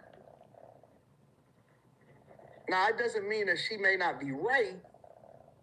You see what I'm saying? But my point is that I don't want to listen to you. I just want to do what I want to do. Yeah, and you also want to drop dead. Right. Which is why you do need the right woman. She will definitely allow it and collect your insurance later. So yeah, you'll have more money, but your life will not be richer. How do y'all know? Like, what? I mean, that's statistics. No, I feel like I thought about you today, and you don't give your money away for other people. You give it away. You give it away because you give it away because it makes you happy. So you would give your money away, I think, if you didn't have your family to give it to, or your wife, or you'd give it to other people more than you do now. I give money away all the time. But it would be more because you don't have no family to worry about. Which means that I will be more helpful to the earth. Well, you wouldn't be richer because you'd be giving more money away. I don't know. Good conversation. Slimmy? I think I got a solution that's a little more toxic. What's the solution, Slim? Knock off as many as you can. I knew there was going to be something ignorant. Go ahead. Can I finish? Can I finish? Just knock off as many as you can. That's toxic. And keep the one that's stuck in the dick sand the furthest. Oh, now you're using my words, though. Okay. Let me go get my Don't leave, Carrie. Don't leave, Carrie. I'm going to get my robe. Carrie is going to come back. She just stuck. She paused. Yeah. Well, no, she was fixing. She was bringing herself back. Yeah. She coming back. It's so weird for Carrie to be able to bring herself back up now. She responds herself. You gotta get rid of the other one. Carrie, you gotta get rid of the other Carrie. I pulled a U today when I went to take another person out to dinner today, because I guess that's what I do now, because I don't like eating by myself. And I asked a waitress when she said, when she gave me a little tip thing, I said, how much you want? She said, she was like, $15. I said, that's it? She wanted to say something that was reasonable enough where she might get it, but not like... No woman ever says, when you ask them that question, no woman ever says like a number. They usually say something low, or they'll say, it's 3 things. They'll say something low, or they'll say, generous is 20%, or they'll say, whatever it is that you want to put on there, whatever. They always do the humble thing. Yeah. I mean, but we speak like that in general. Did y'all mention that Brian said that if he could, he would have been a virgin? Yeah. Okay. Why did you just randomly change the conversation? Why did you just randomly change the conversation? Well, I didn't randomly change it. Technically, you all randomly changed it. And we moved on. 5 people moved on. Well, I didn't know that. I didn't know that. Why did that happen? I didn't know that. You weren't listening? I wasn't here. You weren't listening? I had to click off. Why'd you leave? He carried better than me because I couldn't get off mute. I couldn't get off mute. Gary, I have a question for you. Sure. Do you think that Quinn, as he is today, is marriage material? Do you think they would be ready for marriage? I think Carrie doesn't know me outside of this panel. I'm sorry, that question was for Carrie. I think that he is. I think what we see up here is the frustration that he doesn't feel he found the one to marry. That's not true. I can tell you this. Seriously, I had this conversation with a woman before I got on panel. I've never talked to her outside this panel. And she's like, Quentin, you're so nice. I'm like, yeah, what's the problem? She goes, you're a fucking asshole on the internet. And I'm like, that's not real life. And that's like the 5th woman in life to tell me that. Like, I'm totally different and I'm normal. I also don't put up with shit. I don't put up with nonsense any longer. My fuse is shorter. Since Carrie brought it back up, I just want to say this one part. The one part that I thought was really touching and that made me smile was when he said, I've had tons of women look at me, but I never had that. And Anton said, oh, but you're by midnight. You've had plenty of women look at you. He said, exactly. I never had that. And you know, Brian is my friend. So I will not. I'm not going to have any. Can I leverage you and have them get one of my people's birthday parties? Give me some brownie points. Can you leverage who? Me? I thought that. Yeah, have them sing at one of my people's birthday parties. Really good. You know what? The part that stuck out to me, honestly, like I was in the store and everything, and when he said, I didn't love their mother, I went, Because I think that is the core of the problem in so many different situations. I've talked to so many people who've been divorced, and I asked them all, like, when did you know that this wasn't going to work? Or did you have any inclination early on? So many people said, I knew before I walked down the aisle, or I didn't love them, or some variation of that.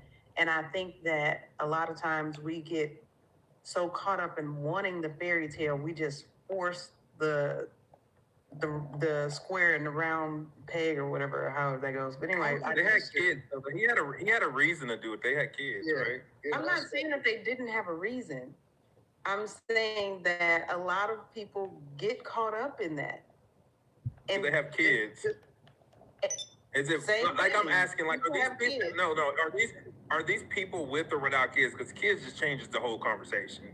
Like, if you get married not loving a motherfucker, you ain't got no kids. That's just weird as shit.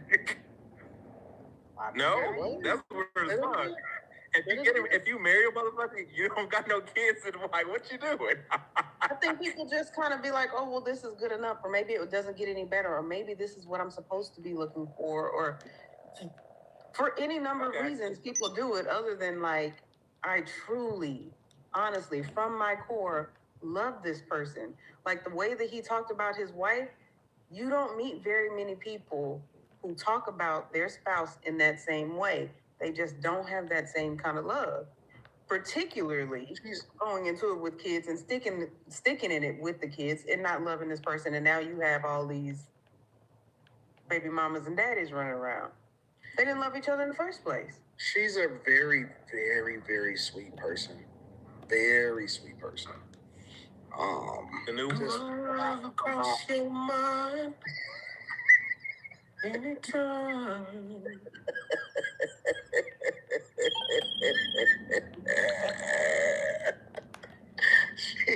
Gary started again. That's what you get for talking back.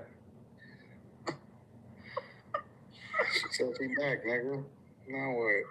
Respawn, nigga. Did you hear him, Carrie? Nope. You still can't hear it. You still fucked up. We're gonna accidentally drop you from the string. What you say, Quentin? I didn't say shit. But Carrie, it's on you. You asked me something, or you want to do super chats? Super. Okay.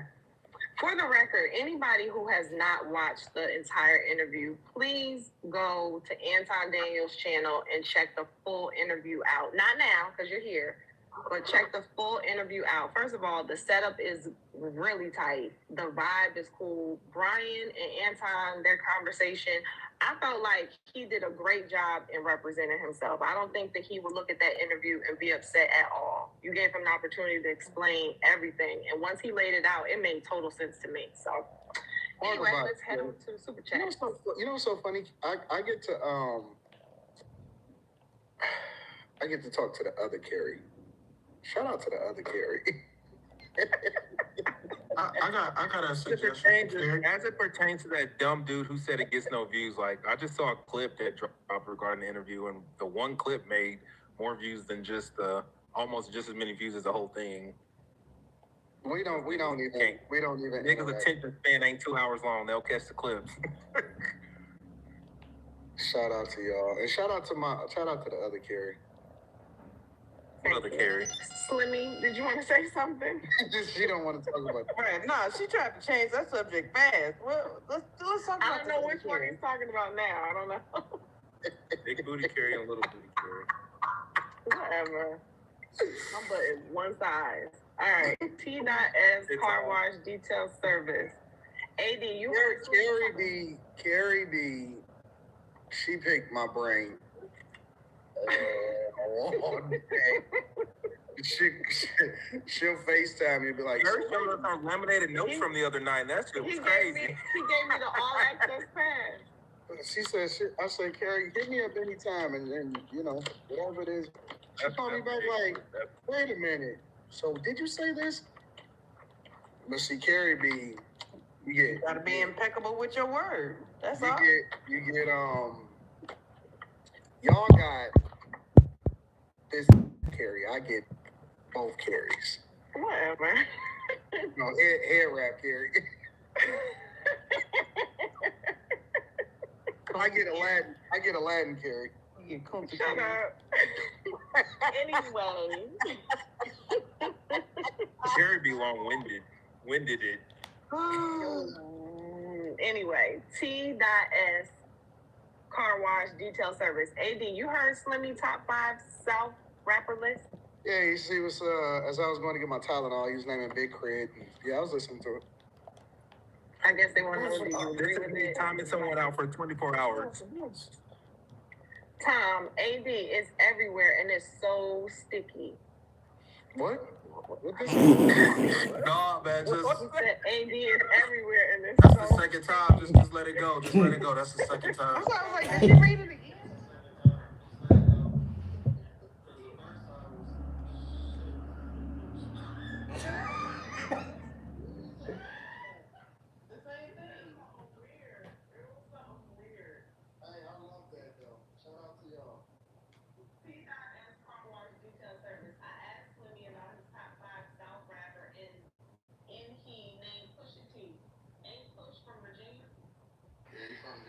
Some people call that South.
coming. So this is Turkish soda. And guys, I cooked the green beans and rice and piece of bread. I don't know, what do you think, guys?